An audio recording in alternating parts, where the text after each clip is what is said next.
Hello, welcome back to the Phantom Diary channel. I'm sure there are many of you listening to my stories to fall asleep. Before we start, write in the comments what country you're listening from. So, let's go. It was supposed to be a peaceful camping trip, just a few friends wanting to escape the noise of the city for a few days. We found a secluded spot deep in the woods, a small clearing beside a quiet, shadowy lake. The sun was setting when we arrived, casting long, dark silhouettes across the forest. Everything seemed perfect at first. We set up our tents, built a fire, and sat around talking, laughing. The air was crisp and the sounds of the wilderness surrounded us. Leaves rustling, distant howls of animals, and the occasional splash from the lake. But as night fell, the atmosphere grew unsettling. I had always felt a strange unease when camping deep in forests like this. Something about being so far from civilization, surrounded by the unknown, made the world feel smaller, more vulnerable, and the feeling intensified as the hours went on. At first, it was little things. Shadows moving too quickly when I glanced around, rustling leaves that seemed louder than they should be. I told myself it was just paranoia, that the forest played tricks on the mind. But then, the sounds began, a soft whispering, faint and insistent. It wasn't quite in the wind, it was deeper, as if coming from the trees themselves. I shook it off until I heard my name being called. Low, breathy, almost musical in its insistence. It wasn't any of my friends. I knew it wasn't. "Guys?" I asked, my voice cracking slightly. The others were too busy joking around to hear. They laughed and told stories about the area's legends, phantoms of lost campers, voices that spoke through the trees. I laughed with them, though the fear still clawed at my stomach. We went to sleep inside our tents, leaving the fire burning, low for warmth. The night was quiet, except for the occasional splash from the lake, but in the dead of night, the whispers returned, louder now, more distinct. I couldn't tell where they came from. They seemed to come from all around, weaving through the trees, circling our campsite like a twisted song. I pressed my hand against my ears, but it didn't help. The whispers spoke of things I couldn't comprehend. Nonsense phrases, fragments of words with a haunting cadence. Suddenly, the rustling outside my tent grew frantic. The fabric trembled as though something not human was circling it. I froze, too afraid to make a sound, breath caught in my throat. The whispers grew louder, a chorus of distorted voices now. It felt as though I were on the edge of something indescribable, something ancient and malevolent. Every moment passed in a terrifying rush, each second stretching impossibly longer. Without warning, the tent door was ripped open. Cold air rushed inside, along with the overwhelming scent of decay. My heart stopped. There, standing at the edge of the firelight, was a figure cloaked in darkness. A silhouette devoid of a face, just an empty void where its eyes should have been. It moved slowly toward me, its limbs unnatural, bent at impossible angles. I screamed. The next moment, the figure was gone. My friends were awake now, rushing toward me. The whispers had faded, but I couldn't shake the terror still clinging to my mind. We packed up immediately, leaving the campsite in the dead of night. The lake reflected the dim moonlight eerily as we hurried away from the woods, the sounds of the forest fading behind us. Whatever had been there was gone, but I knew it wasn't truly over. The whispers still echoed in my mind, a haunting refrain I couldn't forget. We never returned to that place. It was a crisp autumn evening when we found it, the old, decrepit cabin nestled deep within the woods. Our group of friends had been hiking all day, and the thought of a secluded shelter for the night was too good to pass up. The weather had turned chilly, and the idea of sleeping out in the open no longer felt appealing. The cabin stood at the edge of a clearing, surrounded by towering trees with gnarled, twisting branches. The wooden structure creaked under its own weight, leaning precariously to one side. Ivy had begun to overtake the exterior, and the windows were black holes of darkness. It looked as though time had left it behind completely. "We can't stay here," Jessica whispered as we approached. "This place feels wrong." "It's just old," Alex replied with a shrug. "What's the worst that could happen?" We pushed the creaking door open, the sound reverberating through the hollow space. Inside, dust and decay filled the air. Broken furniture lay strewn across the floor, and the scent of mold was overpowering. Yet, despite its disrepair, the cabin had a strange sense of familiarity, like it had been waiting for us. We set up our sleeping bags near the fireplace, which was long cold. The only source of light came from a lantern, casting flickering shadows across the walls. As the evening wore on, we joked and told stories, trying to dispel the unease settling over us. That's when it began. A faint tapping at the window, soft, rhythmic, barely audible, broke through the quiet. We all fell silent, the tension thick in the air. Alex stood and moved toward the window, peering outside into the pitch-black forest. But there was nothing there, just trees, stretching endlessly into the distance. "It's probably just an animal," he said, trying to sound nonchalant. His voice wavered slightly. The tapping started again, louder this time. Harder, almost frantic. It echoed through the room, shaking the very walls. We all stood frozen, staring at the window as if something unseen was trying to get inside. The lantern flickered violently, casting grotesque shapes across the room. "Nope, we're leaving," Jessica said, her voice sharp. She grabbed her things and headed toward the door. But it was locked. Without warning, the door slammed shut, its rusted hinges groaning in protest. The tapping continued, this time from the other windows surrounding us. Shadows twisted across the walls, morphing into shapes that looked disturbingly humanoid. Arms reaching, faces barely visible in the dark. Panic set in. Alex and Mark struggled with the door, forcing against its resistance, but it wouldn't budge. The tapping grew louder, faster, an overwhelming cacophony. Then we heard the breathing. It was faint at first, shallow and ragged. A presence moved through the cabin, a presence that couldn't be human. We could feel it now, something dark and malevolent pressing against our sanity. Suddenly, the lantern went out completely, plunging us into darkness. Jessica screamed, and for a moment I couldn't see anything, only hear the sound of our panicked breaths and the relentless tapping. The door burst open, revealing the night outside. We bolted into the forest, running as fast as we could. The cabin was swallowed by the trees, consumed by the shadows. Behind us, the tapping persisted, fading only as we put distance between us and that cursed place. When we finally stopped, breathless and trembling, we turned back to look. The cabin stood once more, empty, abandoned, and waiting for its next visitors. Whatever was inside hadn't followed us out. It was supposed to be a weekend getaway, a chance to escape the city and immerse ourselves in the quiet countryside. My friends and I had heard about the old abandoned chapel deep in the woods, and out of curiosity, and perhaps a bit of thrill-seeking, we decided to make the trek. The sun was setting when we arrived at the edge of the forest. The path leading to the chapel was overgrown, barely distinguishable, with twisted roots stretching across the dirt like gnarled hands. The air was heavy with the scent of damp earth and decay. We had left our phones in the car. Out here, there, was no reception, no distractions, just the silence of the wilderness. As we made our way through the thick woods, the feeling of isolation settled over us like a heavy fog. Shadows flickered between the trees, disappearing as quickly as they appeared. The closer we got to the chapel, the darker the forest became, until we could barely see each other. Finally, we reached the chapel, a crumbling stone structure with its roof caved in and stained glass windows shattered. Its once white facade was now covered in ivy and grime.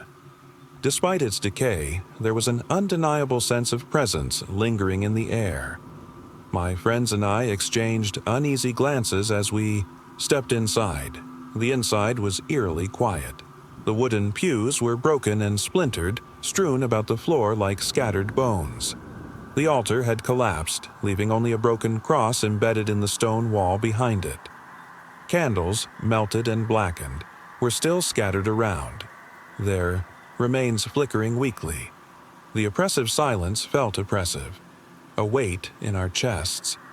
"Something feels wrong," Alex said, his voice low. His flashlight flickered briefly before stabilizing again. "It's just old," Lily muttered, though her voice was uncertain.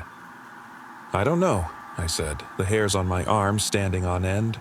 "It feels like we're being watched." The air seemed to grow colder as we moved deeper into the chapel. Shadows shifted at the edges of our vision, the flickering light casting moving shapes against the crumbling walls. A cold draft passed through the ruins, causing us to huddle closer together. Suddenly, the faintest whisper echoed through the chapel, soft, unsettling, and too human. It spoke in a language I couldn't understand, but the tone was dark, filled with menace. We froze, the sound reverberating through our minds. "Did you hear that?" I asked, my voice trembling. "Who?" "Shh," Alex interrupted, holding up a hand. His eyes were wide, scanning the shadows. Another whisper. Closer. Louder. It wasn't just in the air. It seemed to come from within our very minds, weaving through our thoughts like a parasite. The chapel began to shift, the walls seeming to close in. The darkness thickened, taking shape, figures moving just out of sight, blurred shapes that vanished before we could fully comprehend them. "Let's go," Lily cried out, her voice frantic. She grabbed my hand and we bolted for the entrance, the sound of footsteps echoing behind us. But with every step, the ground seemed to shift, roots grabbing at our ankles, walls pressing in. It was as if the chapel didn't want to let us leave. We pushed forward, the darkness growing heavier until we could barely breathe. The whispers turned into a chorus of anguished cries, piercing through the air like sharp needles. I could hear them. Hundreds of voices, screaming, begging, pleading. In the final moments, as we neared the door, a hand brushed against mine, cold, skeletal, with fingers like ice. I screamed as it pulled me back. I felt my friends tugging, their desperate shouts mixing with the screaming that surrounded us. Then the light went out. Silence. It was a late autumn evening when we found the house. Nestled deep in the overgrown forest, it stood half-hidden behind a curtain of twisted ivy and moss-covered stone. The roof sagged in the middle, and windows, warped and broken, stared out like hollow eyes. We had heard rumors about the place, a once grand estate turned dark and abandoned, whispered to be cursed. Curiosity got the better of us. My friends and I, Emily, Mark and I, decided to venture inside. The sun had long since set, casting the forest in shadows, but the house was darker still. The front door creaked open with a mournful groan. Dust and the scent of decay filled our noses. Inside, it was colder than the night air outside. The floorboards beneath our feet were uneven, rotted in places, and the wallpaper peeled away from the walls in strips. The silence was oppressive, broken only by the faint sound of the wind slipping through cracks in the structure. "This place gives me the creeps," Mark muttered, his voice low. "I know," Emily whispered, glancing nervously at the broken staircase that led to the upper floors. "Let's not stay too long." We moved cautiously through the house, the wooden planks beneath us groaning with each step. Rooms stretched out into darkness, filled with remnants of forgotten lives. Ekuji sea. Shattered mirror here, a dusty piano there. Books were scattered across the floor, pages yellowed and crumbling as if left there for centuries. It was in what seemed to be the study where things began to feel strange. A single candle, long extinguished, sat on the desk beside an open journal. The handwriting was sharp, uneven, a record of the last days of someone who had clearly lost their grip on reality. The final entry, dated months before, read, "They are watching. They whisper in the night, and I can hear them in the walls. You, we," froze as the whispers began. At first, they were faint, just a hum in the corners of the room. But slowly, they grew louder. Each breathy word sounded as though it was being spoken directly into our ears. Words in a language we couldn't understand, hollow and broken. Mark clutched his flashlight tighter, shining it around the room. Shadows danced along the cracked wallpaper, twisting into grotesque shapes that weren't fully visible. Suddenly, the temperature dropped drastically, sending chills down our spines. "Close the book," I said, my voice shaking. "We need to leave." Emily nodded frantically, but before we could step away, the candle flickered. Once, twice, and then reignited, a ghostly flame in the still air. The light flickered higher, casting more of the room into view. But there was something else, hidden just beyond the glow of the candlelight. A figure, tall, hunched over, its outline distorted. Its face was obscured, a shadow too dark to define. It moved closer, slowly, its movements jerky and unnatural. "No!" Emily screamed, stumbling back as the creature seemed to glide closer. Its breath was visible in the cold air, ragged and inhuman. Mark tried to push past it, but the figure blocked the doorway. The whispers intensified into screams, thousands of voices drowning out our pleas.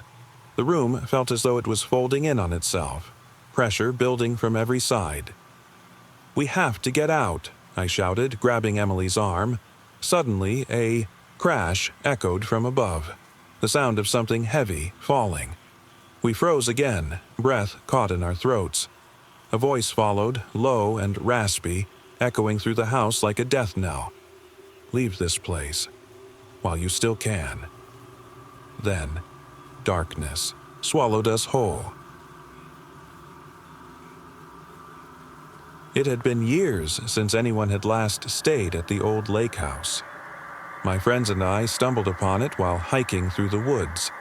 The house was nestled between towering evergreens, its windows dark and weathered by time.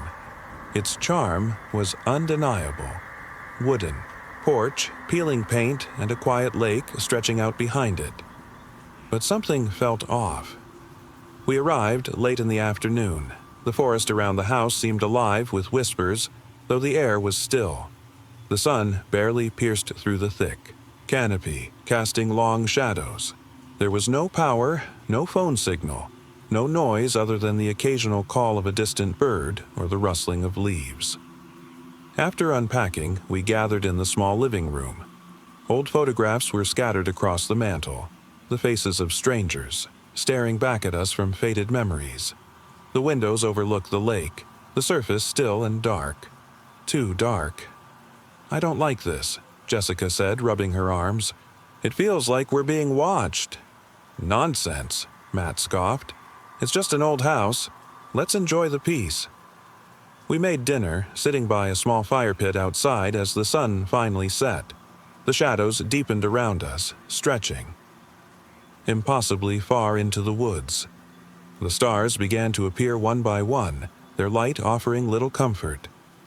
As the night wore on, the air grew colder and the whispers returned.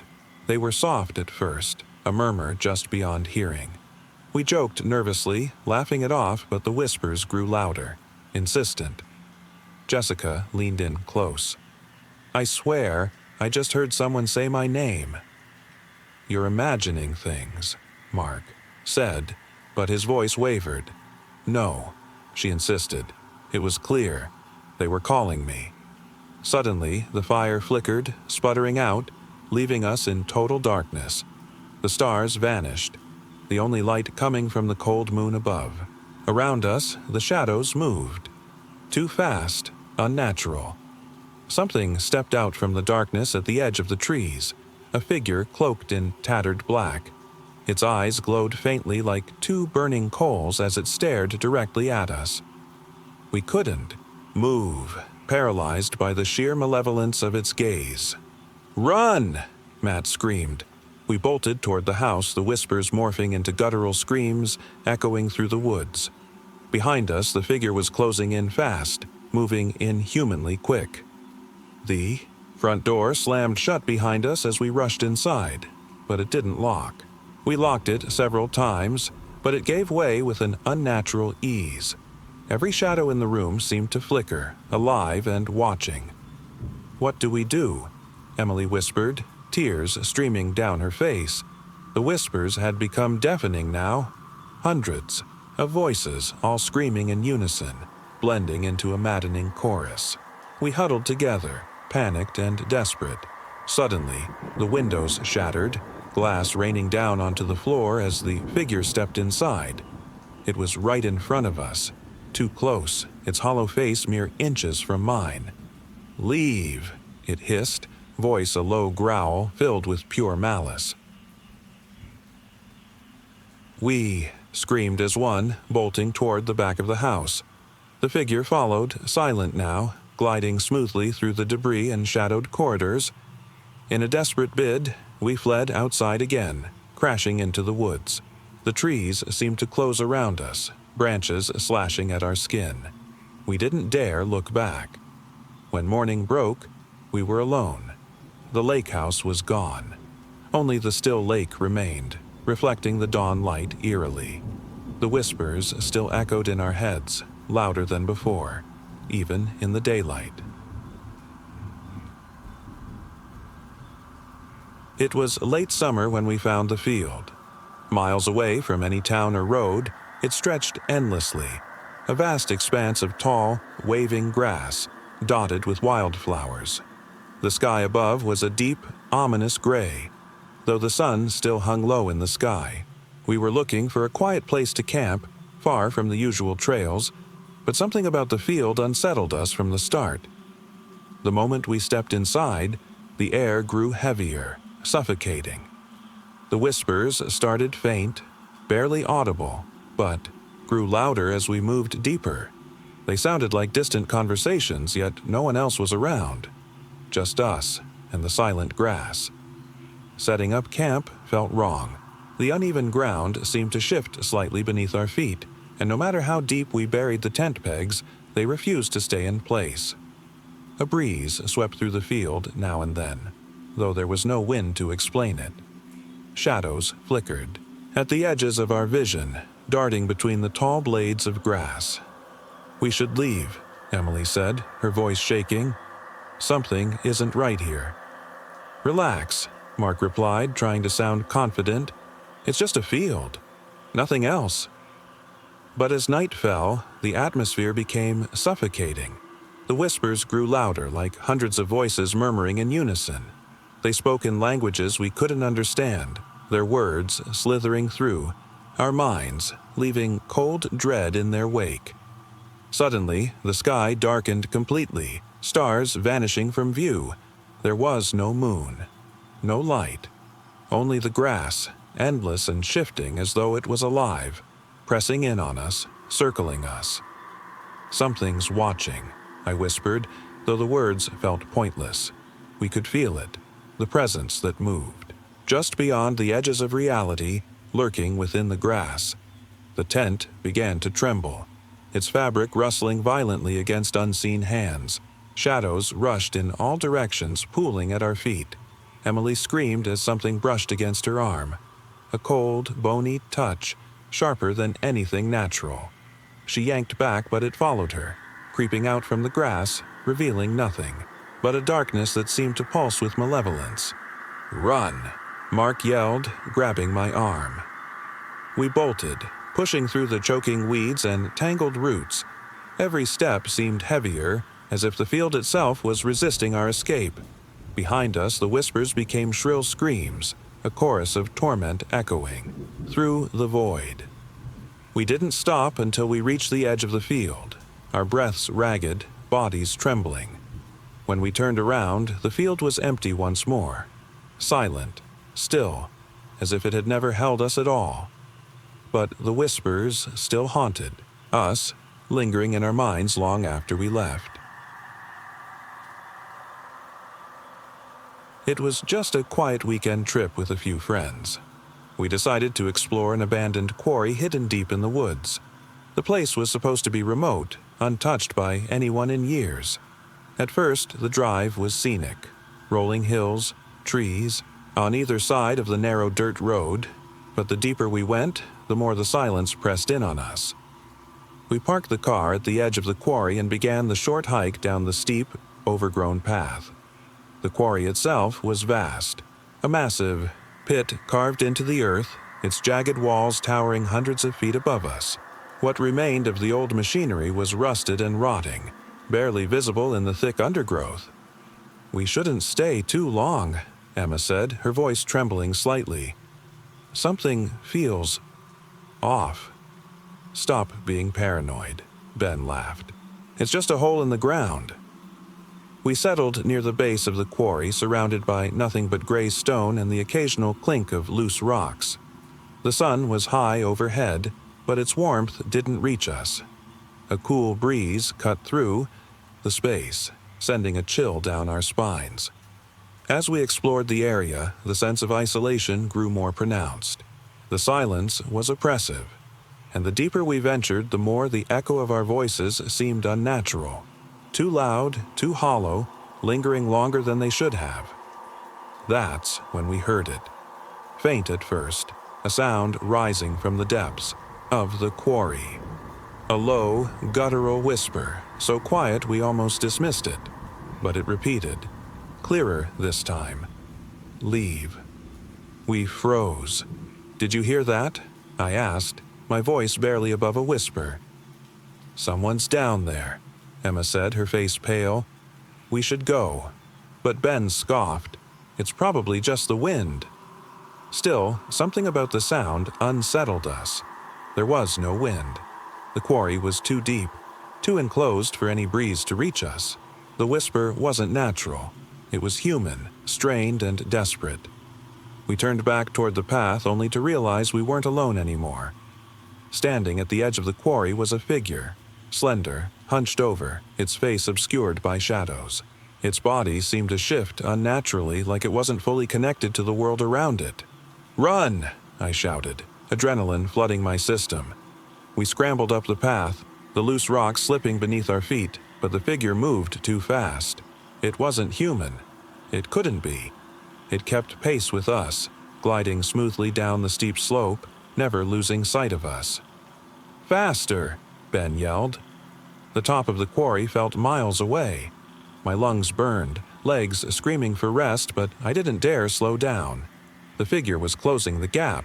Its footsteps echoed eerily, though we heard nothing, only the unnatural silence of the quarry amplifying its presence. When we finally emerged at the edge of the quarry, we fell onto the dirt road. We turned to look back, but the figure had vanished. "We need to leave," Emma gasped, her face streaked with dirt and tears. None of us said a word as we piled into the car, our hearts pounding in our chests.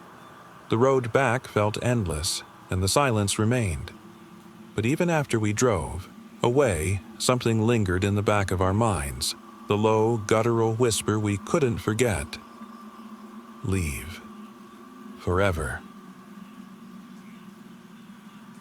It was a quiet, overcast afternoon when we stumbled upon the old garden pavilion.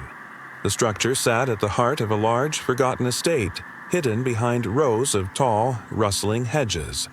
The air was still, save for the distant hum of bees and the faint rustling of leaves. We had been hiking for hours through dense woods when we finally came across it, an unexpected, eerie oasis. The pavilion itself was crumbling. Its once grand columns were now covered in ivy, and the roof had partially collapsed, leaving jagged wooden beams exposed to the elements. Inside, the remnants of old stone benches and faded marble floors were nearly hidden beneath layers of dirt and overgrowth. We stopped at the entrance, hesitating. The quiet was unnatural, a heavy, oppressive silence that pressed against our ears. Shadows flickered in the dim light filtering through the holes in the roof, as if the pavilion was alive, breathing. The place felt ancient, forgotten by time, yet we couldn't shake the feeling that we weren't alone. "Let's go," Jessica said, her voice shaky. This isn't right, but Mark was already pushing his way inside. "It's just an old building," he said with a nervous laugh. "Nothing's going to happen." We followed reluctantly, our footsteps echoing unnaturally loud against the cracked stone. The deeper we went, the colder it became. The scent of damp earth mixed with something metallic, a faint, almost sickly odor we couldn't quite place. Suddenly, the air shifted. A chill ran down my spine, and I felt something. Something, cold and invisible, brush against my arm. I froze, my breath hitching. "Did you feel that?" I whispered, my voice barely above a tremor. Jessica nodded quickly, her face pale. "There's something here." Mark scoffed, but even he glanced nervously around the space. "It's just the wind," he said, though his words lacked conviction. We continued exploring, moving toward what remained of a stone archway at the back of the pavilion. That's when we heard it, a soft, almost imperceptible hum, rising from deep within the shadows. It sounded like a lullaby, low and haunting, sung in a language none of us could recognize. "Shit!" Emily gasped, her voice shaking. "What is that?" The hum grew louder, vibrating through the very walls. The flickering shadows danced more wildly now, seeming to slither toward us like living creatures. The air grew colder with each passing second, a biting frost seeping into our skin. Jessica screamed suddenly, her eyes wide with terror. Something brushed past her again. A hand, thin and icy cold. It felt real, impossibly solid, but when we turned to look, nothing was there. "We need to leave," Mark shouted, panic evident in his voice.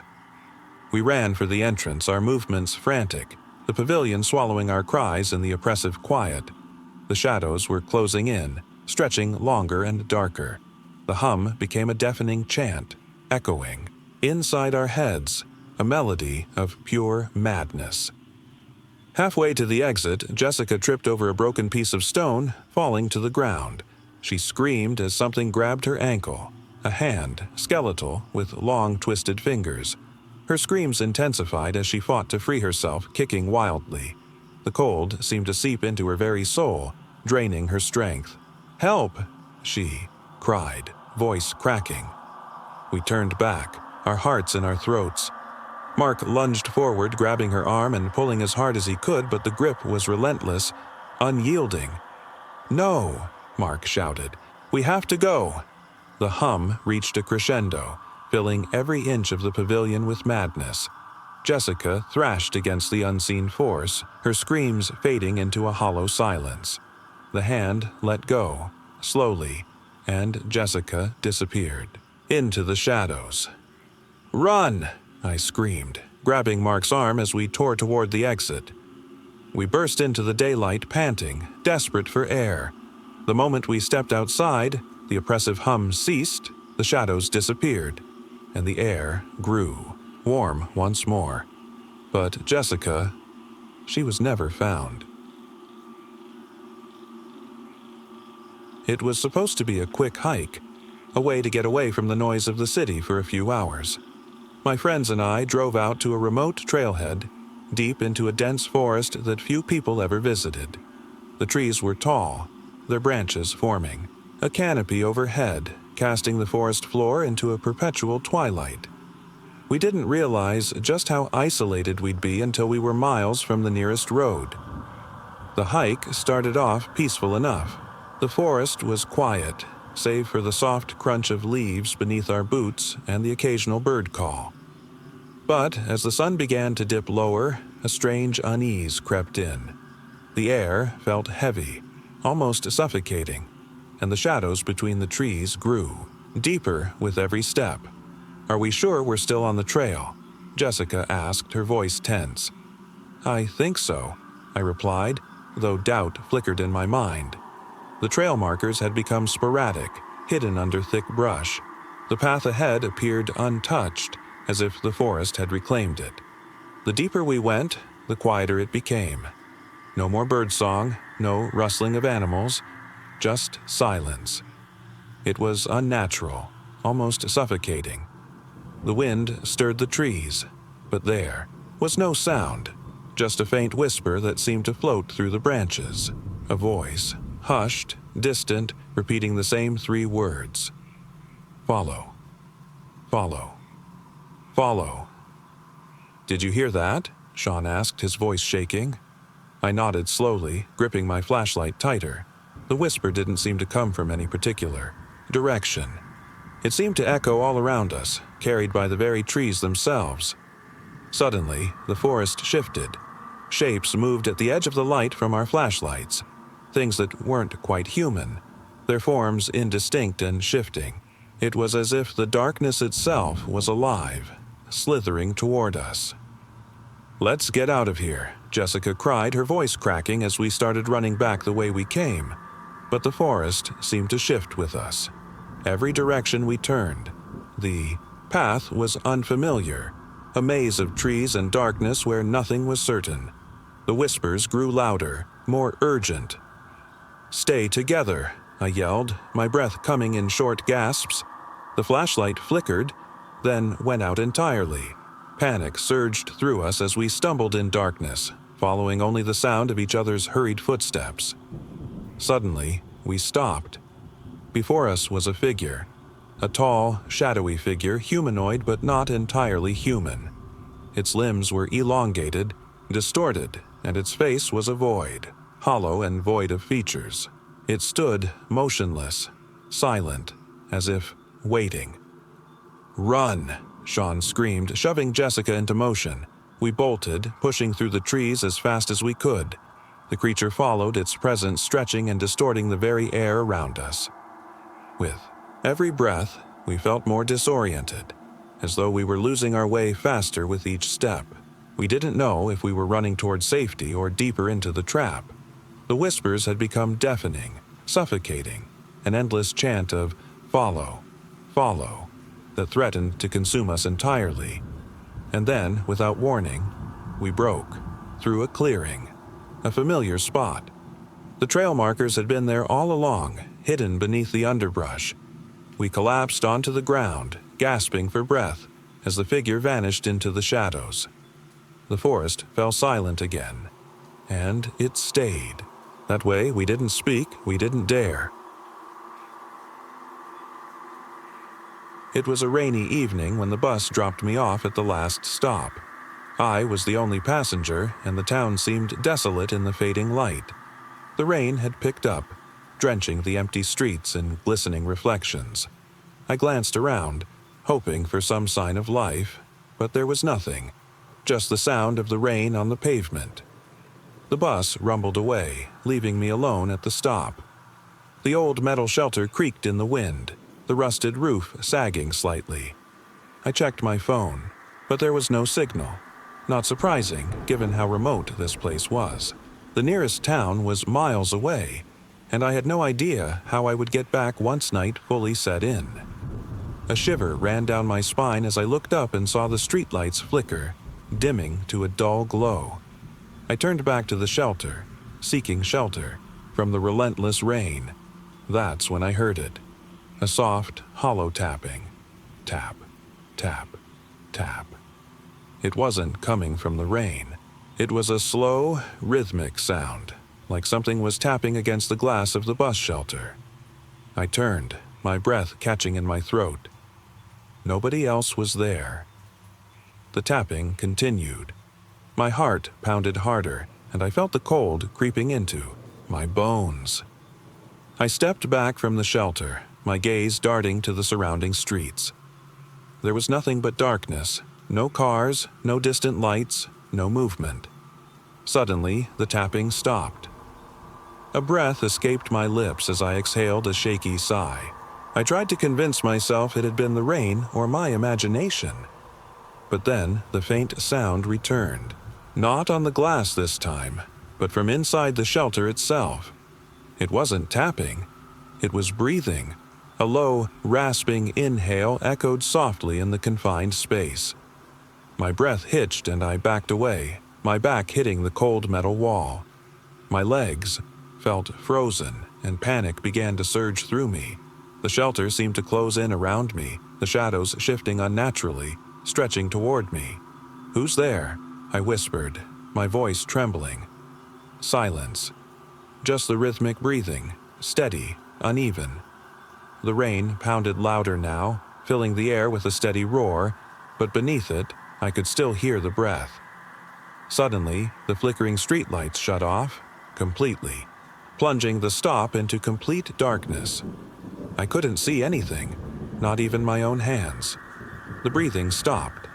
A terrifying stillness fell over me. Then I heard a voice, a faint, distorted whisper so close to my ear that I could feel its chill. "Why did you stay?" The question reverberated through my skull, deep and echoing. I couldn't move, couldn't breathe. Panic surged through my body as I tried to scream, but no sound came out. A single drop of rain fell onto my cheek, cold and wet. And then another, and another, until the entire world felt like it was drowning in darkness. The shelter was gone, the bus stop lost to the void. It was a late summer evening when I decided to take a shortcut through the outskirts of the town. My friend had warned me about the area, saying it was unsafe, but the sun was setting fast and the streets seemed almost deserted. I figured it would be quicker to cut through the winding, narrow roads lined with old, overgrown houses. The air was still, and the hum of insects was the only sound. Shadows stretched long across the cracked pavement, the fading light casting eerie shapes against the decaying buildings. Some of the houses had windows boarded up, their facades peeling, as if they had been abandoned for years. Others looked, lived in, but their inhabitants seemed to stay hidden, watching from behind closed curtains. I felt uneasy, but I pressed on. The roads twisted and turned, each corner darker than the last. My flashlight flickered in and out, and the longer I walked, the more I felt like something, or someone, was following me. Every creak of the wooden porches, every whisper of the wind through the broken shutters made my pulse quicken. As I neared the end of one particularly narrow street, I noticed a figure standing at the edge of my flashlight beam. A tall, gaunt silhouette, its face obscured by a dark hood. It didn't move, didn't speak. It simply stood there, watching me. I froze, my breath catching in my throat. "Hello?" I stammered. No response, just silence. Slowly, I turned to walk away, my heart pounding. But with every step, I could feel it closing in behind me. My flashlight flickered again, and when it came back on, the figure was closer, just a few feet away. Its hands hung limp at its sides, but I couldn't see any details. No eyes, no face, just shadows, dark and empty. "Please," I whispered, trying to steady my voice. "Leave me alone." The figure tilted its head slightly, as if it were listening. Then it took a step forward, another step. I turned to run, but as I did, I stumbled, tripped over a broken piece of concrete, and fell hard onto the pavement. I tried to get up, but my legs wouldn't move. They felt heavy, like they were sinking into the ground. The figure loomed over me now, impossibly close. I could feel its breath on my neck, cold, damp, and unnatural. A voice, distorted and hollow, whispered, "You shouldn't have taken the shortcut." Everything went dark. It was late afternoon when we arrived at the edge of the forest, a dense, ancient expanse stretching far beyond what we could see. My friends and I were on a camping trip, seeking adventure away from the familiar world. The air was crisp, and the sun pierced through the canopy in sporadic beams. The forest seemed peaceful, but something felt off.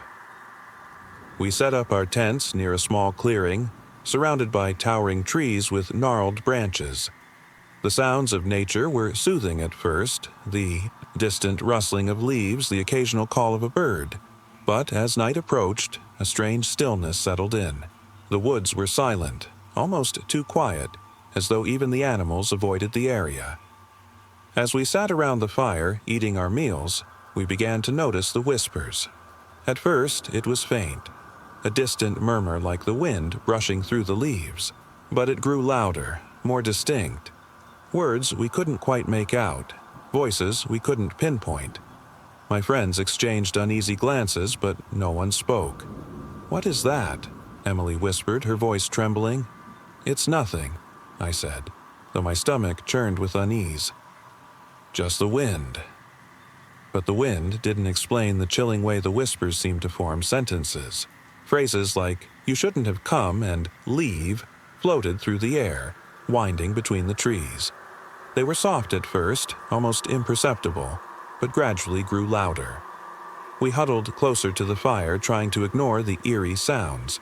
But no matter how loudly we talked or laughed, the whispers never ceased. They followed us, weaving through the branches, becoming louder with every passing minute. Suddenly, one of my friends, Marcus, shouted, "Stop! Stop whispering!" His voice echoed through the still night. The whispers paused, and for a moment, the woods felt utterly silent. But then they came back, closer now, more desperate. They weren't just voices anymore. They were inhuman, guttural, almost like something wrong. I scrambled for my flashlight, the beam cutting through the darkness. The trees loomed, their twisted shapes casting unnaturally long shadows. The whispers became screams, not of rage or anger, but of despair, a haunting chorus of agony and sorrow that seemed to come from everywhere at once. The fire flickered violently, almost dying out as though being consumed by the darkness. Panic surged through us. Emily screamed, dropping her belongings as we rushed toward the tents. We couldn't run. Our feet seemed rooted to the ground. The whispers intensified into deafening howls, and something slithered through the edges of the light, dark shapes twisting in and out of view. The forest seemed alive. Its branches stretched, its roots pulling at the earth as though reaching for something hidden. I turned back to the clearing, gasping for breath, and saw it, a silhouette pale and gaunt standing just beyond the edge of the light. Its eyes were hollow, voids of blackness staring into my soul. "Leave," it hissed, and its voice was not human, not animal, something far worse. It wasn't a sound at all, but a presence, a force so malevolent it tore through the very fabric of reality. A blinding light erupted from my flashlight as I screamed, and in that moment of pure terror, everything vanished. When I awoke, the fire had gone out. My friends were gone. The whispers still echo in my mind. It was supposed to be a quiet getaway, a weekend retreat with a few close friends. We booked a cabin at a remote, abandoned resort nestled deep in the mountains. The place had been closed for years, its windows boarded up and overgrown with vines. Still, the allure of isolation and the promise of serenity pulled us in. When we arrived, the air was thick with the scent of decay. The resort had once been a luxurious destination. Cobblestone walkways, stone fountains, and rows of rustic cabins. Now, the pools were green with algae, and the wooden balconies sagged under the weight of time. At first, everything seemed normal. We settled into our cabin, lit a fire, and enjoyed the silence. But as the sun dipped behind the mountains, something shifted. The once peaceful woods surrounding the resort seemed darker, more oppressive. That night, we heard it. Faint whispers drifting through the halls. "Help! Help!" A voice moaned, low and guttural, barely audible above the crackling of the fire. We dismissed it as the wind, until the sound grew louder, more distinct. "Did you hear that?" Jenna whispered, her face pale as she glanced around the room. We all froze, staring into the shadows that filled the corners of the cabin. "Just the house settling," Matt said, though his voice trembled. But it wasn't just settling. Every creak of the wooden floorboards seemed deliberate, like something, or someone, was walking through the rooms with us. Outside, the woods seemed alive with movement, shadows flitting just beyond the flickering firelight. In the middle of the night, the power cut out completely. Darkness enveloped us, except for the dim glow of our flashlights. The whispers had stopped, but the stillness was worse. Thicker, heavier. Suddenly, a sharp tapping came from the cabin's front door. It was rhythmic, deliberate. We rushed to the window and peered outside, but there was nothing. No one. Just the pitch-black trees, their branches rustling gently in the wind. The next morning, we checked the door, and there were fingerprints. Small, delicate, human-like prints etched into the wooden frame. We tried to leave, but our car wouldn't start. Every attempt to turn the key left the engine sputtering, lifeless. Panic set in as the sun began to set again, painting the landscape in an eerie shade of orange. That night, the whispers returned, louder, more insistent. In a desperate attempt to escape, we grabbed flashlights and scattered into the woods. But no matter how far we ran, we couldn't shake the feeling of being followed. The woods seemed endless, each step deeper into the dark the same as the last. The trees began to twist unnaturally, their branches reaching out like grasping hands. When we finally stumbled back into the clearing, we were back at the resort. The same cabin, the same whispers. The last thing I remember is the heavy footsteps, slow and methodical, walking through the woods toward us. Then the whispers spoke clearly. "You shouldn't have come." It was an ordinary evening when my husband and I decided to take a walk through the woods near our new home. The sun was setting behind the trees, casting long shadows across the trail. We had moved here just a few weeks ago, and the quiet seclusion had been one of the main reasons for choosing this area. The woods were vast, with tall, twisted trees stretching toward the sky. We followed a narrow path that curved around a small, stagnant pond. The air was cool and still, and everything felt peaceful, almost too peaceful. It was strange how the forest seemed to absorb sound, leaving only the faint rustling of leaves and the distant hoot of an owl. "We should turn back soon," I said, squeezing my husband's hand. His grip tightened slightly as we moved deeper into the shadows. Suddenly, we heard a faint humming. It wasn't coming from any direction we could identify. It was low, rhythmic, like a chant that seemed to pulse in sync with the trees. The air grew colder, heavier, and I began to feel uneasy. "What is that?" I whispered. "I don't know," my husband replied, his voice strained. The humming grew louder. It was like a song we couldn't understand, the words slithering around in the darkness. We paused, holding our breath, listening. The forest seemed alive, too alive. Every shadow moved slightly, shifting shapes that were impossible to make out.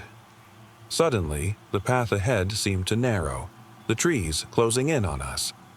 The woods felt like a living, breathing entity, and we were lost within it. My phone had no signal, and the sky had turned an unnatural shade of deep blue. A low growl echoed behind us. My husband turned quickly, flashlight raised, but there was nothing there, just more trees. Yet the sound continued, closer now, a raspy, guttural sound that chilled my bones. "We need to get out of here," he whispered, urgency thick in his even voice. We started walking faster, the hum still surrounding us, getting louder with every step. My heart pounded in my chest, and I felt the cold hands of fear gripping at my throat. Then I saw it. A figure. Tall, shadowy, and humanoid, standing at the edge of the trail. Its eyes glowed faintly, a pale, unnatural light cutting through the darkness. I stopped, frozen, unable to move. My husband called my name, his voice distant as if underwater. The figure began to move, slowly at first, its long, thin arms extending toward us. The humming reached a fever pitch, vibrating in the air like a symphony of madness. My breath hitched, and my vision blurred as if something was bending reality itself around us. "Run!" my husband yelled, yanking me forward. We sprinted through. The woods, the figure always just behind us, its presence closing in. I could feel its cold breath on my neck, hear its whispering voice in my mind. "You're mine now." We didn't stop. The path twisted and turned endlessly, but somehow we kept moving forward. The humming finally faded, and the creature's presence slowly receded, retreating back into the shadows. Breathless and trembling, we broke through the tree line into the clearing near the pond. The sound of the forest was gone, leaving only the distant croak of a frog. My husband dropped to his knees, gasping for air, as I collapsed beside him. "What was that?" I whispered. He shook his head, eyes wide. "Something we shouldn't have found." The hollow woods were still. It was late, and the sun had long since set. My friend Jenna and I decided to take a detour on our road trip, passing through an old countryside town. Nestled in the heart of it was a grand, forgotten garden, an overgrown relic of a bygone era, untouched for years.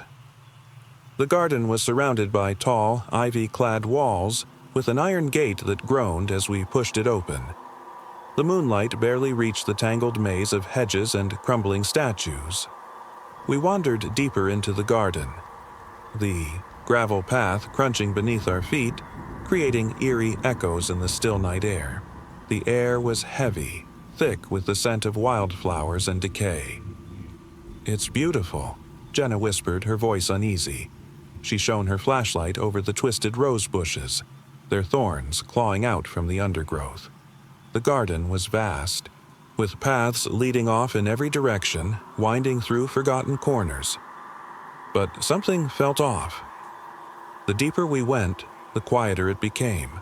The chirp of crickets had faded, and there were no sounds of wildlife, only the distant rustle of leaves and the soft creak of branches overhead. We stopped near a broken fountain at the garden's center, a statue of a woman with hollow eyes and a shattered mouth, water long since dried up. The entire scene seemed frozen in time. As Jenna took a photo with her phone, her screen flickered momentarily, showing distorted figures just beyond the frame, a glimpse of something unnatural, dark shapes that didn't belong. "Did you see that?" she asked, lowering her phone. I shook my head, but my stomach tightened.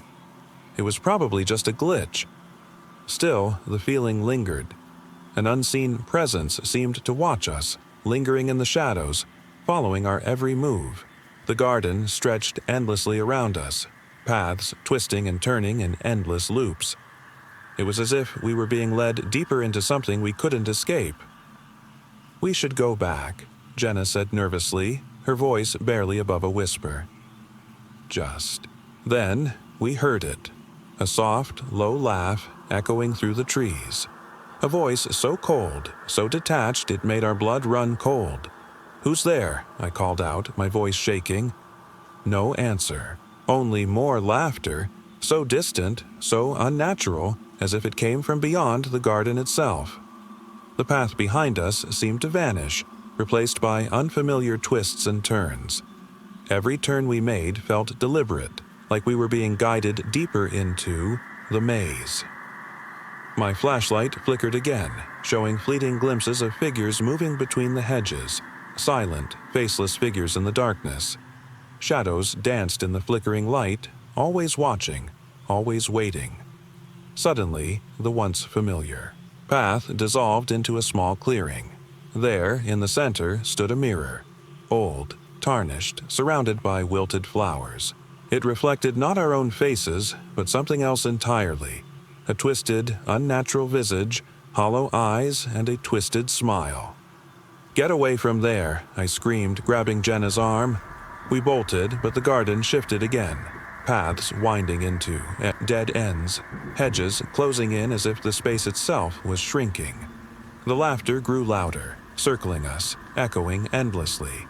I turned back to the mirror for one last glance. It wasn't a reflection. The face was something else entirely.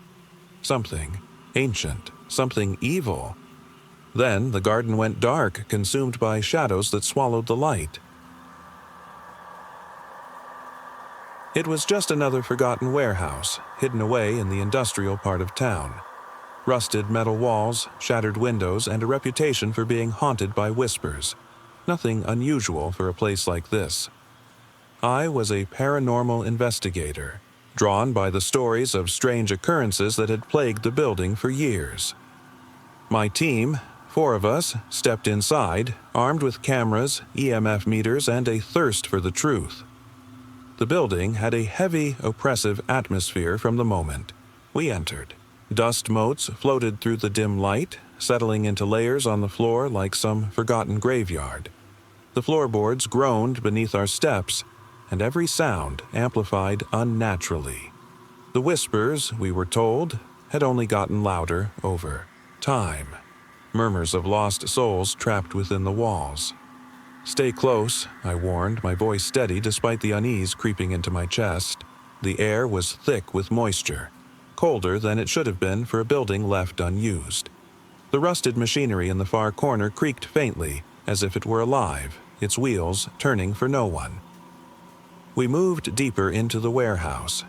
The farther we went, the more things felt off. Our equipment buzzed erratically, EMF readings spiking randomly and the cameras capturing flashes of movement that weren't there when we reviewed the footage later.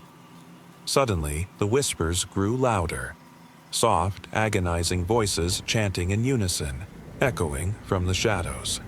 The sound was unsettling, though no matter how much we tried to make sense of it, no clear words emerged, just fragmented syllables, endless and haunting. "Who are you?" Samantha asked, her voice trembling. She was the newest member of the team, and clearly the most affected by the overwhelming atmosphere. But there was no response, just more whispers. Louder this time, closer.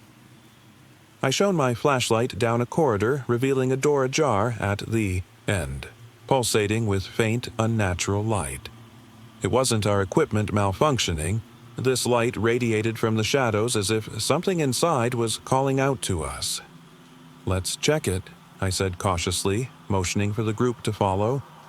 The air grew colder with each step toward the doorway. The whispers reached a fever pitch, a choir of sorrowful voices clawing their way into our minds. The light pulsated brighter, too bright, and the moment we crossed the threshold, the temperature plummeted further. Inside, the room was unlike anything we'd encountered. Bookshelves lined the walls, but they were empty, barren wood with nothing to show. The center of the room held a circular stone table, ancient symbols etched into its surface, glowing faintly beneath the strange light. Around the table stood figures, shadowy, human-like shapes with no faces, just voids where eyes should be. They turned toward us as one, their murmuring voices intensifying. It was impossible to make out what they were saying, but their presence was overwhelming. Every instinct screamed at us to run, but our bodies felt paralyzed, rooted to the spot. "Who are you?" I demanded, my voice shaking, reaching for the camera. One of the shadow figures stepped closer.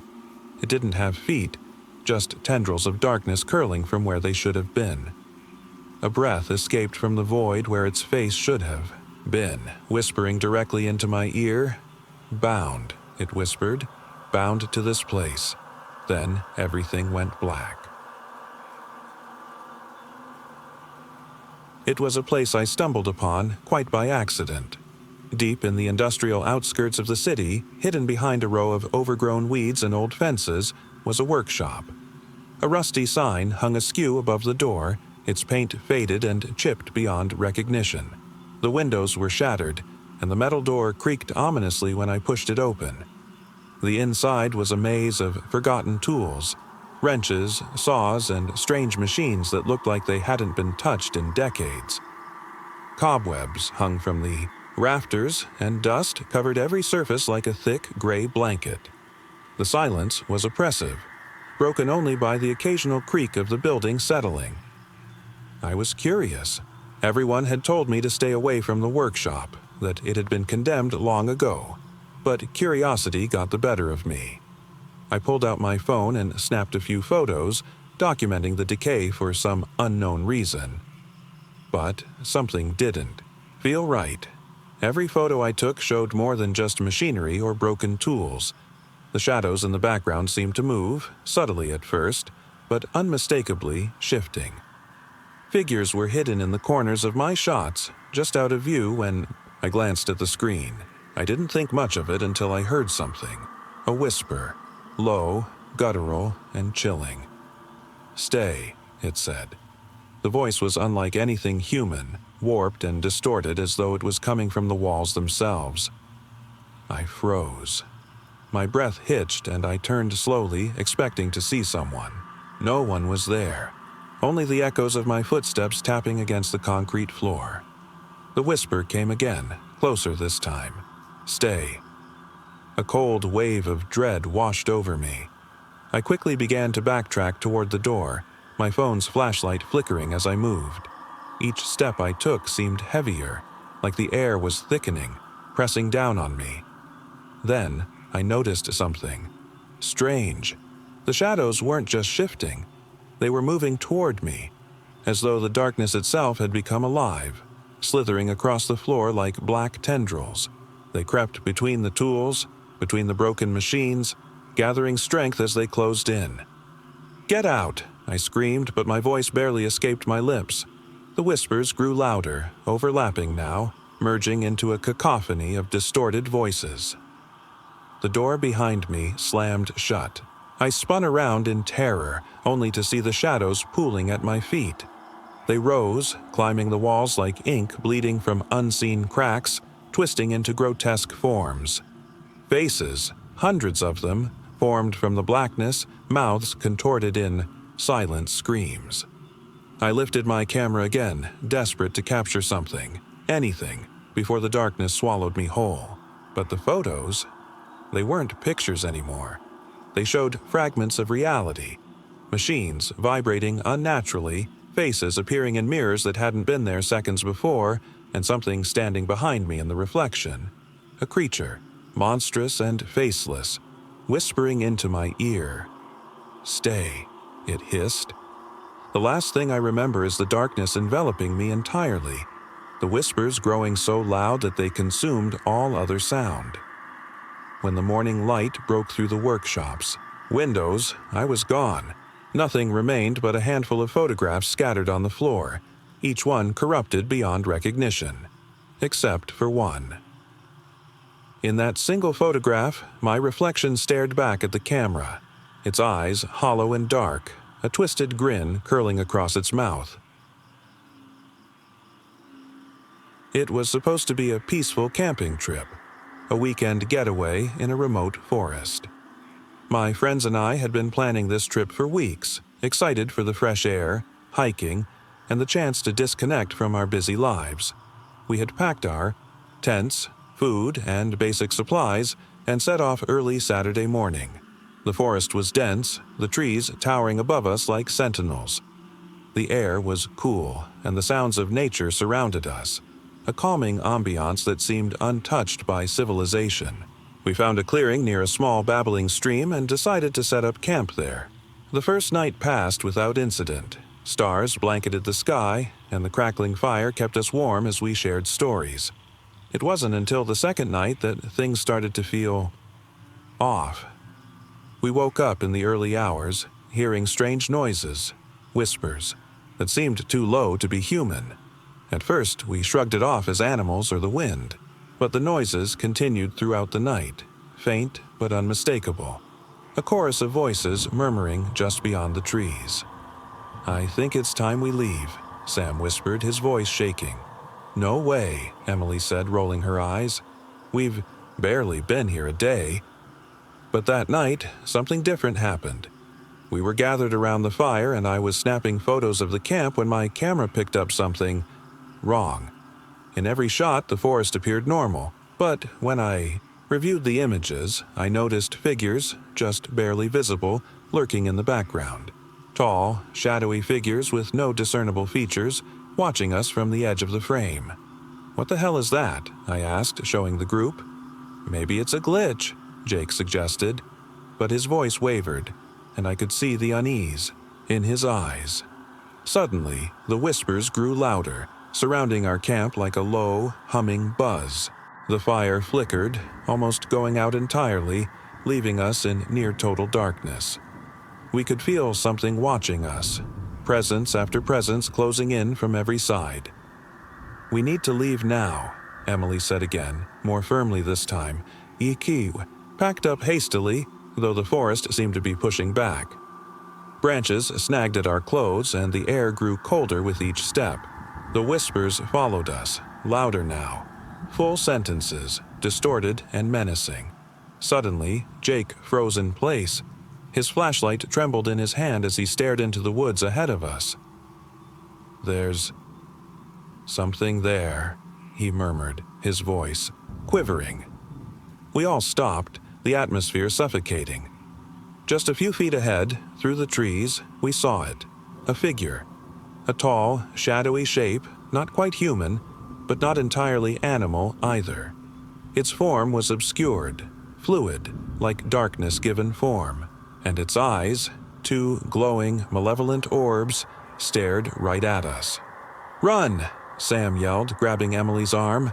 We bolted, pushing through the trees as fast as we could. The whispers became screams now, sharp and invasive, tearing at our sanity. Didn't stop until we reached the edge of the forest, gasping for breath. Behind us, the whispers faded into silence. The forest was still.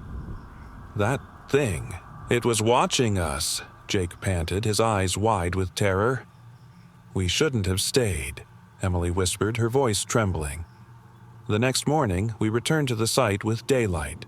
The camp was untouched. No signs of struggle, no evidence of the figures we had seen the night before, just an empty clearing and an eerie stillness in the air. We packed up quickly and didn't speak much on the drive home. None of us mentioned what had happened again. We knew better than to go back. It had been years since anyone had dared venture near the old well at the edge of town. The stories surrounding it were whispered among the locals. Tales of strange sounds, vanished hikers, and eerie lights that flickered in the dead of night. Most people avoided the well, not out of fear, but out of respect for the ominous legends. But curiosity got the better of me.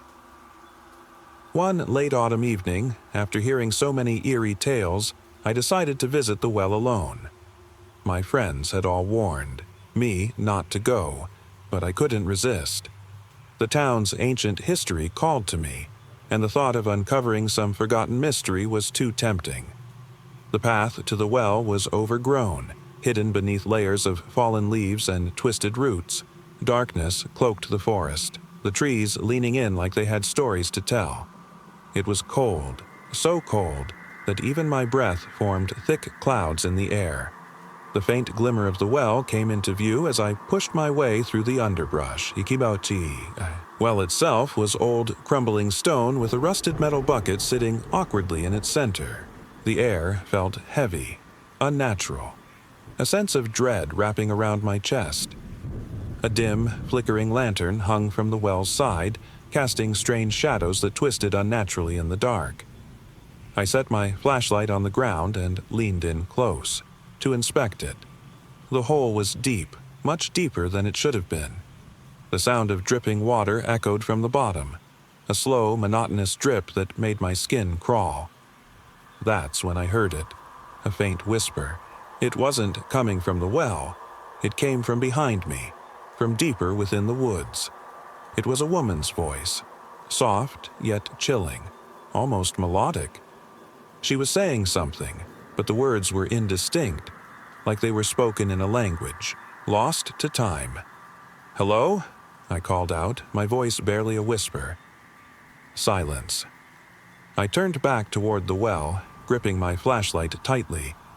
The chill deepened and the shadows seemed to shift once again, moving closer, circling the well. There was something unsettling about the way they moved, not driven by wind or natural causes. The lantern flickered harder, its flame sputtering as if something unseen was feeding on it. I reached down to retrieve my flashlight, but as my hand brushed the cold metal, I saw it. Faces, hundreds of them, distorted and gray, pressed against the surface of the water at the bottom of the well. The faces were crying. Silent tears slid down their features, blending into the dark water. Their mouths were twisted in expressions of pain and longing, and their eyes, oh, their eyes, hollow, empty, and searching. A sudden gust of wind howled through the trees, snapping the silence. The whispers grew louder, surrounding me now, voices overlapping and blending into a terrifying symphony of sorrow. I could hear them pleading, crying out, voices from the well, calling for something I couldn't understand. I backed away, my breath catching in my throat. "No," I whispered, though my voice trembled. I didn't realize how far I had retreated until my back hit the rough bark of a tree. The shadows closed in, their form no longer shapes, but human-like figures. Long, gaunt, with hollow faces and lifeless eyes. Their fingers reached out, elongated and grotesque, dragging across the surface of the well, clawing toward me. "Please," I begged, lifting the flashlight again. The beam cut through the darkness, pushing them back, but they came closer as if drawn to the light. "Leave!" I screamed, feeling my legs give out beneath me. The figures paused at the edge of the light. They stared at me, not with malice, but with despair. Then they began to fade into the shadows once more, their hollow eyes lingering in the darkness. When I looked back at the well, it was still, silent again, save for the slow drip of water. But the faces remained beneath the surface, watching, always watching. I stumbled back through the forest, my legs shaking, my breath uneven. The well was still behind me, a hollow abyss waiting, ready to consume anyone foolish enough to look inside. And I knew, some mysteries should never be uncovered. The old school had been closed for years, boarded up and left to decay.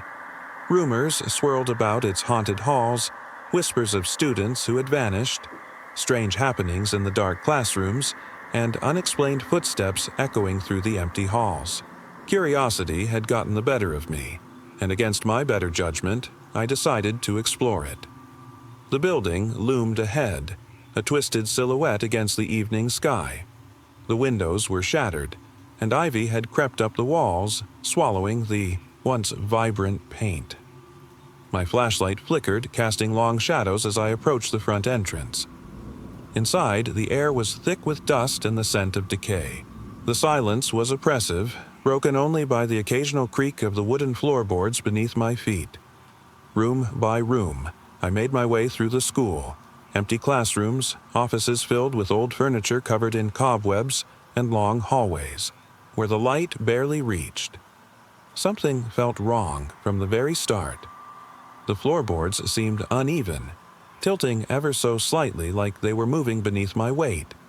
The windows reflected distorted images, faint, ghostly figures that disappeared. As soon as I looked away, I chalked it up to the dim lighting and my nerves, but the feeling of being watched only grew stronger. In one classroom, the desks were overturned and papers littered the floor. The chalkboard at the front of the room was smeared with strange symbols, a mess of jagged lines and incomplete shapes. I snapped a photo with my camera, but the image showed something different. The symbols shifted, glowing faintly in the dark. I moved deeper into the school, my flashlight flickering erratically. The sounds of distant whispers filled the halls, as if the building itself was alive. I heard footsteps, too faint to be mine, walking, just a few steps behind me. "Hello," I called out, my voice echoing back hollowly. Silence. Then the sound of a child's laughter echoed through the building, light and carefree. It was distant, yet somehow impossibly close, as if it was right beside me. Goosebumps prickled across my skin. The laughter faded, but I couldn't shake the uneasy feeling. I pressed forward into the gymnasium, a vast, empty space filled with broken bleachers and a wooden floor that creaked with every step.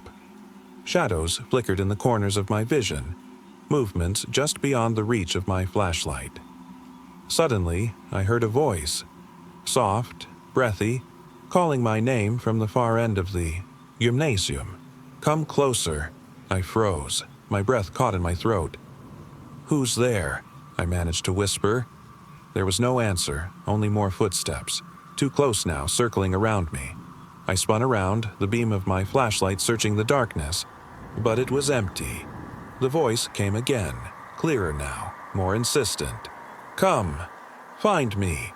Panic surged through my veins. I bolted toward the nearest exit, my flashlight now useless as the darkness seemed to press in from every direction. The whispers grew louder, turning into screams, muffled, distant cries that echoed off the walls. As I reached the front door, the entire building shook violently. The wood splintered beneath my hands as I shoved through, finally escaping into the night air. The screams subsided, the whispers fading away, but the feeling of being trapped lingered. I never went back. It was a strange dare to begin with. Spend one night in the abandoned watch factory on the edge of town. The place had been shut down decades ago after a fire gutted most of the interior, leaving it a hollow shell of its former self. Locals avoided it, claiming the place was cursed, but I never believed in that kind of thing, and I wasn't about to back out in front of my friends. The factory loomed in the moonlight, its towering smokestacks reaching into the night sky. Broken windows stared down at me like empty eyes, and the faint smell of soot still lingered, even after all these years. Armed with a flashlight and my phone, I stepped inside. The air inside was colder than I expected, heavy and still. My footsteps echoed loudly in the cavernous space as I wandered through rows of rusted machinery. Pieces of old watches lay scattered across the floor, tiny gears, broken faces, cracked glass. The walls were scorched black in places, and the ceiling above was an intricate lattice of exposed beams and metal. I aimed my flashlight at an old clock mounted on the far wall. It was frozen in time. The hands stuck at precisely 2:17. Something about it made me uneasy. I turned away, heading deeper into the factory. As I explored, strange things began to happen. First, it was the sounds, soft metallic clicks, like gears turning, echoing through the empty space. Then, faint whispers, too distant to make out but unmistakably human. I stopped in my tracks, heart pounding, scanning the room with my flashlight. "Hello?" I called, my voice trembling. The sound echoed back at me, distorted and hollow. The whispers stopped. Silence fell, heavy and suffocating. I pressed on, trying to ignore the rising dread. In one corner of the factory, I found a small office, its door hanging off the hinges. Inside, a desk sat covered in dust, an old ledger open to a page filled with unreadable scribbles. On the wall behind the desk was another clock, identical to the one I'd seen earlier. Its hands were also frozen at 2:17. I took a step back, the hair on my neck standing on end. That was when I heard it, a faint ticking sound, growing louder. It wasn't coming from the office, but from somewhere deeper in the factory. The sound pulled me forward, almost against my will. As I moved closer, the ticking grew faster, more frantic.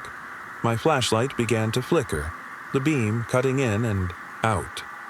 I stumbled into a large, open room, my eyes widening at what I saw. Hundreds of clocks lined the walls, each one different in shape and size. Some were ancient, their faces worn and cracked, while others looked pristine, untouched by time. But they all had one thing in common. Their hands were frozen at 2:17. The ticking sound surrounded me now, deafening, though none of the clocks were moving. My flashlight died completely, plunging the room into darkness. Panic surged through me as I fumbled for my phone, its weak glow the only light left. Then I saw it, something moving between the clocks. A figure, tall and impossibly thin, its limbs unnaturally long. It moved with jerky mechanical precision, its head swiveling toward me. Two glowing orbs where its eyes should have been fixed on me. Unblinking, the figure stepped closer, its movements accompanied by the sound of grinding gears. I couldn't breathe, couldn't move, as it reached out with a hand made of twisted metal. Suddenly, all the clocks in the room began to chime at once, their discordant tones echoing through the factory. The noise was overwhelming, a cacophony that made my ears ring. The figure stopped, tilting its head as if listening. Then, as quickly as it had appeared, it vanished. The clocks stopped chiming. The room fell silent once more. I didn't wait to see what would happen next. I ran, tripping over debris, my phone's light bouncing wildly. When I finally burst out of the factory and into the cold night air, I collapsed, gasping for breath. The next day, I returned with my friends, determined to prove what I'd seen. But when we entered the factory, the clocks were gone. The walls were bare, and the room was empty. Only one thing remained: my flashlight lying on the floor where I'd dropped it. The beam still pointed at the wall, and etched into the scorched brick were the words, "Time belongs to us." It had always been a dream of mine to visit the old lighthouse perched on the edge of the coast.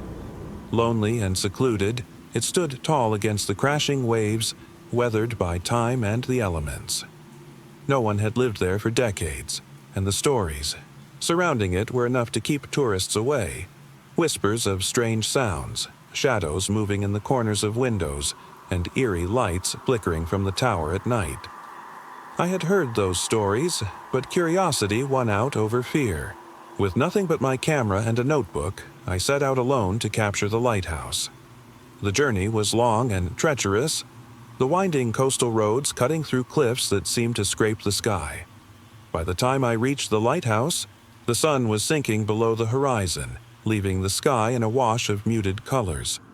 The building loomed over me, massive and imposing. Rusted metal stairs spiraled up the side, disappearing into the top of the tower. I knew there was no electricity, no phone signal, and no one for miles. The isolation was absolute. Still, I was eager to explore. Inside, the air was damp and cool. Old furniture, faded and broken, littered the main room. The walls were lined with photographs and journals, evidence that someone had once called this place home. Dust coated everything, settling like a veil over the long-forgotten memories. Flashlight beam cut through the darkness as I made my way to the staircase. Each step creaked underfoot, the sound echoing down the empty halls. Shadows stretched endlessly in every direction. The higher I climbed, the colder it became, the wind whipping through the open windows. The top of the lighthouse was a narrow room, filled with metal machinery and a glass lens that once guided ships safely through the night. The light had long since died, but the memory of it still hung in the air, a strange, almost tangible presence. I began taking photographs, capturing the decay, the emptiness. The silence was oppressive, the kind of silence that seems to hum just beyond the ears, a constant, subtle pressure against the senses. I couldn't shake the feeling that I wasn't alone. "Hello?" I called out, my voice a whisper in the vast emptiness. There was no response, just the wind outside, battering the lighthouse like a living thing. But the sensation only grew stronger, as though something was watching me, just beyond the edge of sight. I glanced around, camera ready, but there was nothing. Still, I kept snapping photos. The lens flared once, casting an eerie glow in the dark. Looking through the viewfinder, I saw something, a pale face in the corner of the frame. It wasn't there in reality, only in the photograph. A ghastly figure, eyes hollow and mouth slack, peering out from the shadows. I froze, unable to move. Shaking, I snapped another shot, but the face wasn't there anymore. It was gone, as if it had never existed.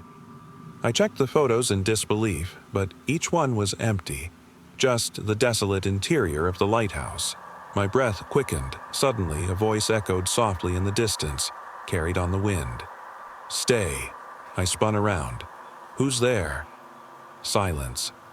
But that voice, so close, so clear, lingered in my mind like a haunting melody.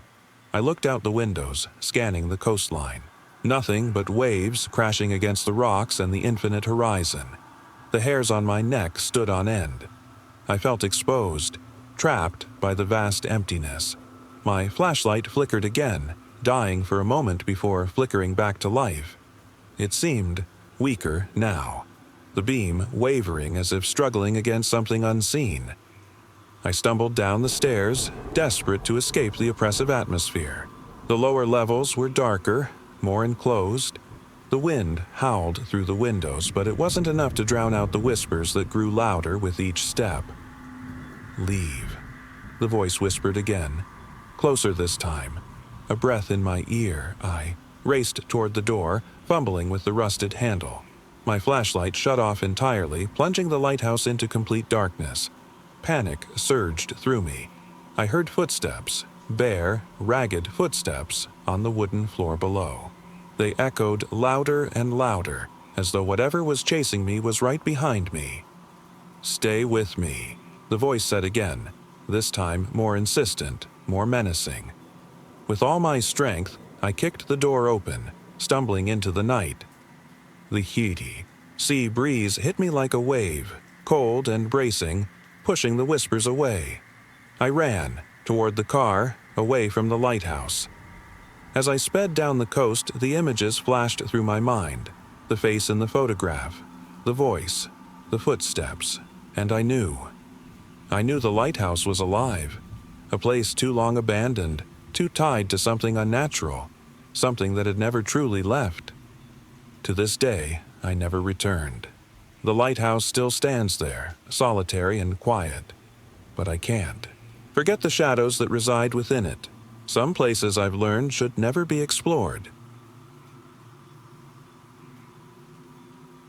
It started when my friends and I decided to take a detour on our road trip home. We stumbled upon an old abandoned amusement park tucked away deep in the woods. The entrance was rusted, the sign barely readable, but the promise of something. Eerie and unknown pulled us forward. "Let's check it out," Jake said, grinning. "This could be fun."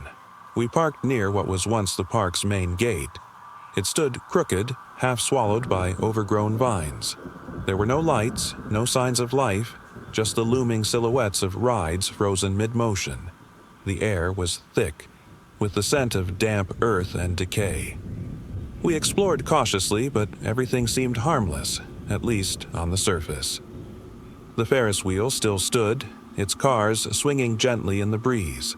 The roller coaster tracks curved into the distance, rusted but intact, but something felt off. As we walked deeper into the park, we heard strange whispers. It wasn't just the wind, it was like murmurs right behind us, faint and indistinct. We kept looking over our shoulders, but there was never anything there. "Maybe it's just the trees," Mia said, trying to sound confident, but her voice shook slightly. We laughed nervously, brushing it off. However, our carefree attitude quickly shifted when we stumbled upon the funhouse. Its entrance loomed in front of us, dark and menacing. The glass was cracked and the painted figures inside were grotesque, grinning faces contorted into expressions of pure malice. "Let's skip this one," I suggested, but Jake was already pushing the door open. "Come on, it's fine," he said, waving us forward. Inside, the funhouse was a nightmare. Mirrors lined the walls, distorting our reflections into nightmarish versions. Hollow eyes, twisted smiles. The floor beneath us creaked with every step, but no one else was around. The whispers became louder, sharper, like they were breathing, directly into our ears now. Suddenly, the door slammed shut behind us. We froze. The sound was deafening. "Okay, this isn't funny," Mia hissed. The mirrors began to shift, revealing glimpses of something behind us. Figures with distorted, shifting faces, eyes that glowed faintly in the glass. Their mouths moved, whispering words we couldn't understand. The reflections became more lifelike, more real. "We have to get out," Jake said urgently, rattling the door handle. It wouldn't budge. panic surged through us. The whispers were deafening now, almost like a chorus, insistent, demanding. The figures in the mirrors stepped forward, more defined, more alive. One by one, they started to appear beside us. "Run!" I screamed, pushing through them. We bolted out of the funhouse, but they followed. The ground seemed to ripple beneath us, and the park itself felt alive, twisting, warping. Shadows stretched unnaturally long, crawling across the pavement like dark tendrils. We didn't know where we were going, just forward. The park had no exits. The walls, the rides, everything was alive with those twisted, whispering figures. Mia tripped on a broken piece of track, her scream cutting through the night. Instinctively, I stopped, turning back. The figure in the mirror was closer. Now, almost merging with her, its twisted smile growing wider. "You shouldn't have come here," it whispered, its voice 1,000 voices at once. "No," I shouted, pulling her up, ignoring the phantom hands that seemed to grab at her from every shadow. Jake shouted something behind us, but I couldn't hear him over the cacophony. The whispers became screams, the figures dissolving into inky shadows. That seeped into the ground. Finally, we broke through the park's limits, rushing into the trees. The air outside felt clean, but we knew we couldn't return. The park was gone by the time we looked back. No one believed us, of course. The abandoned amusement park didn't show up on any map the next day. It had vanished as if it had never existed. And the whispers, they still haunt us in our dreams. We survived, but sometimes the only thing worse than not knowing is knowing we weren't truly alone. It was an old house, one that had been abandoned for years. My friends and I had been dared to spend the night, and while I was skeptical, the allure of a night of horror was too much to resist. The house had been sealed shut for decades, with a heavy padlock barring the attic door at the top of the stairs. The main level was covered in dust, the floorboards creaking beneath our feet with every step. Old furniture sat in disrepair, and the air was thick with decay. We laughed at the cliché, at the creaks and whispers that seemed to echo through the empty rooms. But when we reached the top of the stairs, things shifted. The attic door loomed. Before us, solid wood, locked shut with a rusted chain. It looked more like a tomb than a storage space. "We don't have to open it," Sam said, uneasy. "Let's just go home." "Come on," I urged. "There's nothing up there." With a shaky breath, I took hold of the chain. The padlock was rusted, nearly falling apart as I tugged. After a few tense moments, it gave way with a loud snap. The door swung open with a slow creak, revealing darkness beyond. A single flashlight flickered on. We hesitated at the entrance, peering inside. It was a vast, windowless space, filled with cobwebs and stacks of forgotten boxes. The air was colder up here, and something about it felt wrong. "Hello," I called, though my voice barely pierced the silence. No response, just the sound of our breathing and the distant creak of the wooden floor. As we moved deeper into the attic, I snapped photos with my camera. The flash illuminated strange shapes, blurred figures and faces in the corners of the photos that weren't visible to the naked eye. Every image came out distorted, like there were things just beyond our sight, watching. The deeper we ventured, the heavier the atmosphere became. My flashlight flickered again, dying for a moment before reigniting. Sam's camera stopped recording, mid-shot, only to glitch and display corrupted footage, distorted faces, whispering figures, shapes moving just out of reach. Suddenly, a sound broke through the silence, a soft, agonized whisper coming from the shadows. "Leave. Leave," it hissed. A voice so faint it seemed to originate from within my own mind. I spun around, heart racing. "Did you hear that?" "Stop it," Sam hissed, his voice trembling. "We need to get out of here," Emma said, her voice a terrified whisper. But just as we began to retreat, the door behind us slammed shut, locked again by unseen hands. The air became frigid. icy cold creeping into our bones. Shadows crept along the floor, slithering toward us from the corners of the room. The whispers intensified, becoming more distinct, more malevolent. "Who's there?" I demanded, my voice cracking. The walls seemed to close in. My flashlight flickered again, illuminating a figure. Just a glimpse, a fleeting shadow in the corner of the room.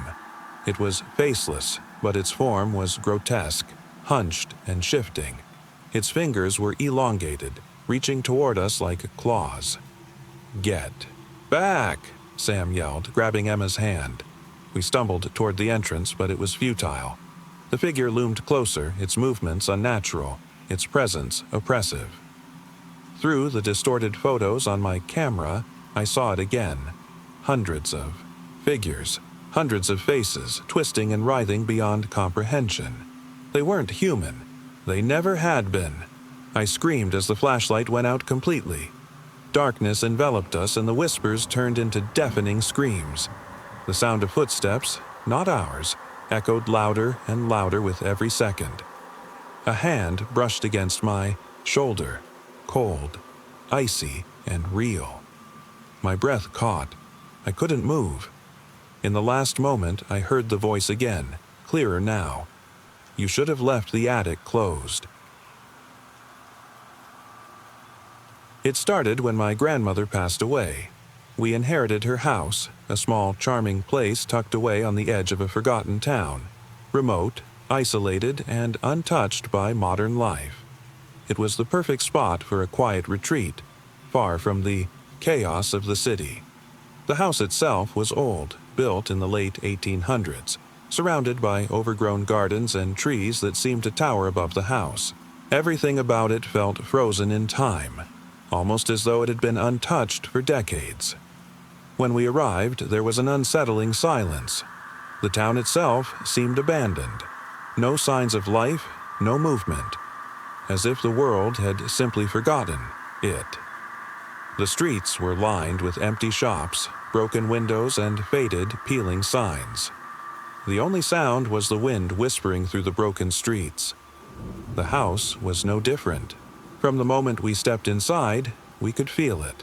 A heavy, oppressive feeling, like something had taken root here and refused to let go. The air was thick, stagnant, and there was an eerie sense of being watched. The furniture was covered. In white sheets, the rooms filled with the smell of dust and decay. We tried to shake off the feeling, telling ourselves it was just the weight of the past. But the feeling only grew stronger as the days passed.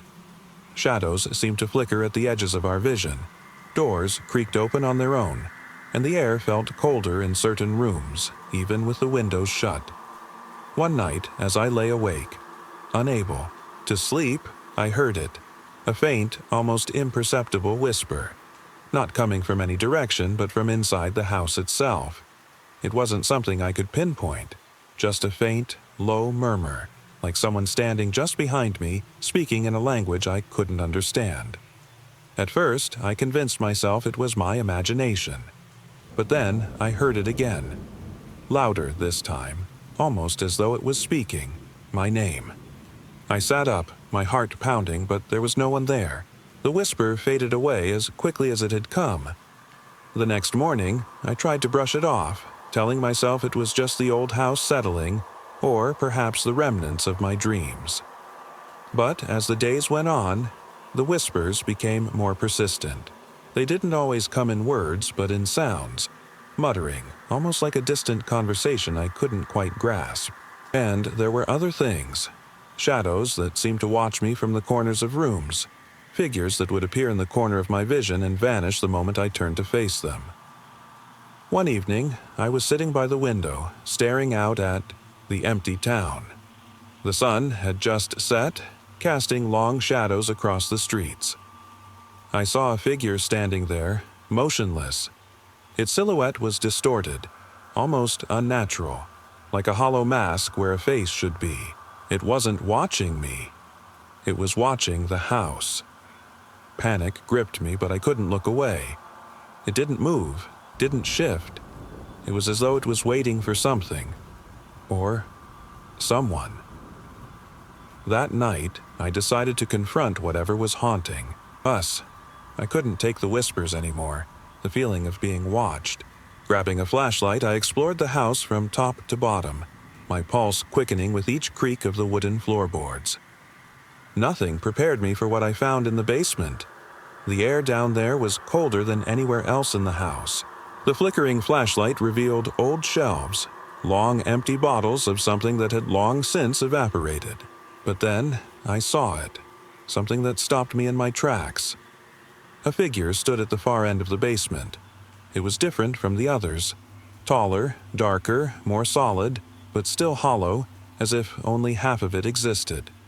Its head tilted as I approached, but it made no sound, no movement. Just stood there, waiting. "Who are you?" I whispered, my voice cracking. It didn't answer, but the whispers grew louder in my head. Words this time, impossible to ignore. "Get out," they said, over and over. "Leave this place." Terror surged through me. I stumbled backward, nearly tripping over the old cobblestones. My breath came, in shallow gasps, and I didn't look back. When I made it back upstairs, the house felt different. The oppressive weight was gone, but so was that sense of safety. The whispers had stopped, but I knew they weren't truly gone. They were buried, waiting for the next time they'd rise. We haven't stayed long since that night. The house is still there, just as it was, untouched. And though we've moved on, I still wonder if it waits, patient and silent, as if waiting for us to return and finish what we started. The whispers, the shadows, they're still there, always, watching, always lurking, and sometimes I swear I hear them again, even now, in the quiet of the night. My brother Max and I were excited. New town, new house, a fresh start. The house was big, old, and a little rundown, but it was ours. The neighborhood was quiet. We didn't have many neighbors, just a few houses scattered across the street and behind us. But there was one house that caught my attention. Across the street, at the farthest corner, stood a large, decrepit mansion. The windows were always dark, and the yard was overgrown, with wild vines creeping up the walls. It didn't look abandoned, but no one ever went in or out. I'd often see it through our window, especially late at night, when the streetlights cast long shadows over the place. There was something strange about it. Max didn't care much. He was busy with school and video games, but I couldn't shake the feeling that something wasn't right about that house. One evening, after dinner, I decided to go explore. I grabbed a flashlight and stepped outside, my heart racing as I made my way across the street. The air was thick, unusually cold, as if the house itself was holding the chill around it. The front gate creaked as I pushed it open, and the gravel path crunched beneath my feet. My flashlight flickered as I approached the porch. The house loomed over me, dark and silent. I stepped onto the porch, and that's when I heard it, the sound of footsteps from inside. I froze, straining to hear. Someone was walking around in there. I hadn't seen anyone in the yard when I walked up, so where were they?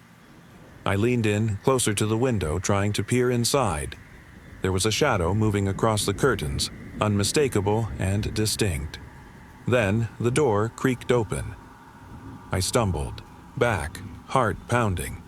A tall figure stepped into the doorway, a man with pale skin wearing a black suit. He stared directly at me, his face expressionless. I wanted to run, but my feet wouldn't move. It felt like he was waiting for me to speak.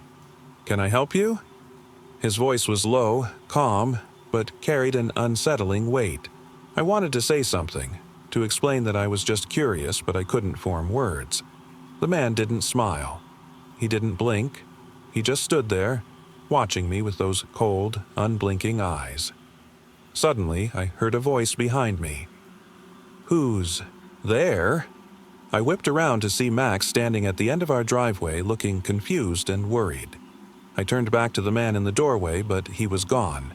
The door was now shut, the windows dark once again. There was no sign of the figure. Max jogged over to me. "What's going on?" I was breathless, my mind racing.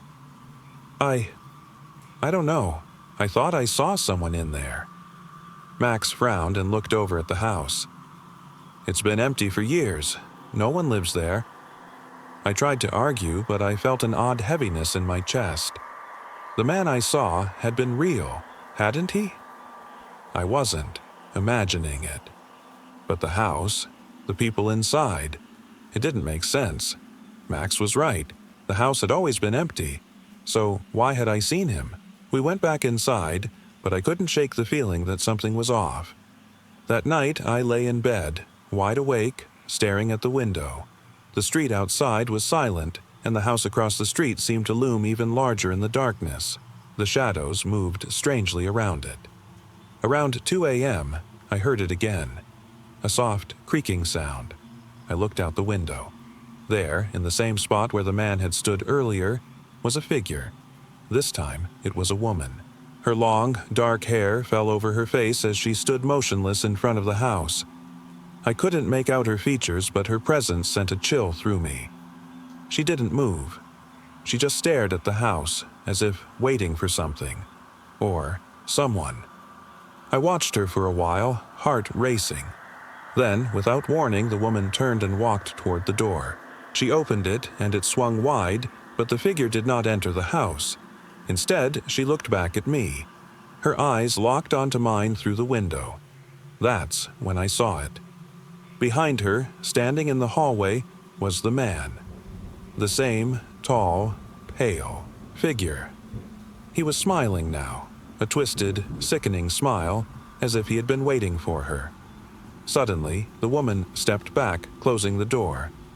The house went completely still again, the curtains drawn, the windows dark. I couldn't breathe. My mind spun. What was going on in that house? The next morning, I told Max what I had seen. He was skeptical, of course, but when I mentioned the man and the woman, his face went pale. Wait, what did you say about the woman? I described her to him. Her long, dark hair, the way she stood there, just watching. Max went quiet for a moment before saying, "That's the same woman I saw when I first moved here. But I didn't tell you. I was too scared. Every night, she stands there, staring at the house." I felt a cold chill crawl up my spine. Max had seen her too, but then he added something that made my blood run cold. Sometimes she looks at me and then disappears. It's like she's waiting for someone to open the door, like she's waiting for us. I always believed there was no place more haunted than an old house until it happened to me. It wasn't a cabin or a secluded forest retreat. No, it was a city apartment complex, new, modern, and seemingly ordinary. But something about my new place felt off. I moved into the city apartment 2 months ago, right after finishing college. It was supposed to be a fresh start, a quiet, comfortable place where I could focus on my new job and independence. The building itself wasn't old, but it wasn't new either. A mid-century design, with a sterile beige exterior and faded brick, surrounded by other buildings that looked just as unremarkable. On the first night, everything was normal. The apartment was small but cozy. I unpacked, set up my desk, and settled into my bed. But that night, I didn't sleep. I kept hearing faint sounds from beyond the walls. A faint creaking, almost like footsteps, but not quite. I dismissed it as the usual creaks of an old building settling. The next night, the sounds became more distinct. This time, it wasn't just creaking. It was whispering, soft, low murmurs that seemed to come from the walls themselves. I tried to convince myself it was just the building's old pipes settling, but the whispers didn't stop. They were insistent, as if someone was trying to speak directly to me. I couldn't make out what they were saying, though. It wasn't clear words, just distorted, slurred sounds. I tried to ignore it, but as the days passed, the whispers became louder and more persistent. They seemed to follow me, echoing in different parts of the apartment, always when I was alone. The real terror began a week into my stay. One night, after hearing the whispers growing louder again, I finally decided to confront whatever it was. I stood in the hallway, breathless, my pulse racing. "Who's there?" I asked, my voice trembling. The whispers stopped abruptly. The silence that followed was deafening.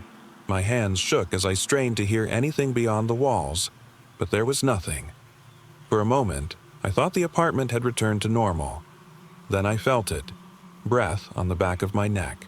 Cold, invisible, and unmistakable. I spun around, but there was nothing there. The whispering began again, this time louder, closer.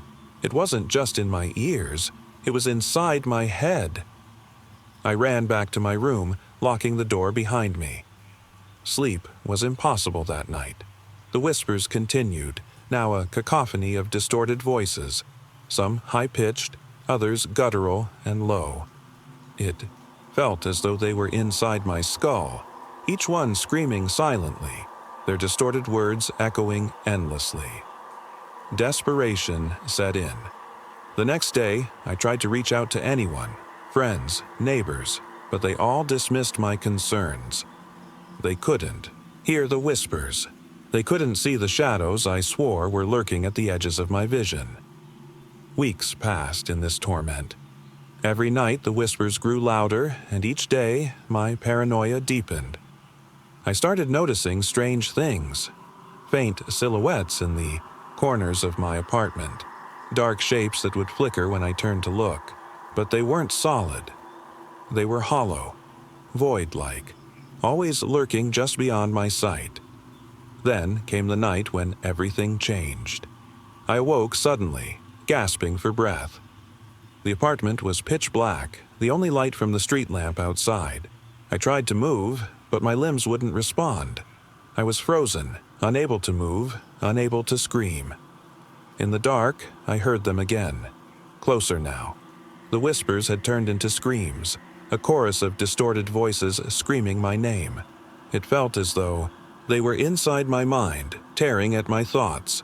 I could feel their presence surrounding me, as if they were pressing against my skin.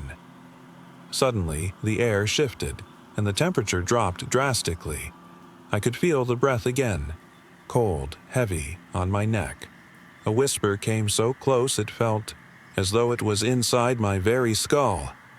"Get out." I didn't wait. Somehow, I managed to force my body to move. I ran, stumbling into the hallway, tears streaming down my face. The front door slammed open, and I didn't look back. I didn't stop until I was out of the building, gasping for air, the sounds still reverberating in my head. The apartment remains empty now. I can't bring myself to return, and I doubt I ever will. Whatever was there, the whispers, the shadows, the presence, I can't explain it. But I know one thing for certain. Some places leave a mark, and that apartment was one of them. I survived, but the echoes of that night haunt me.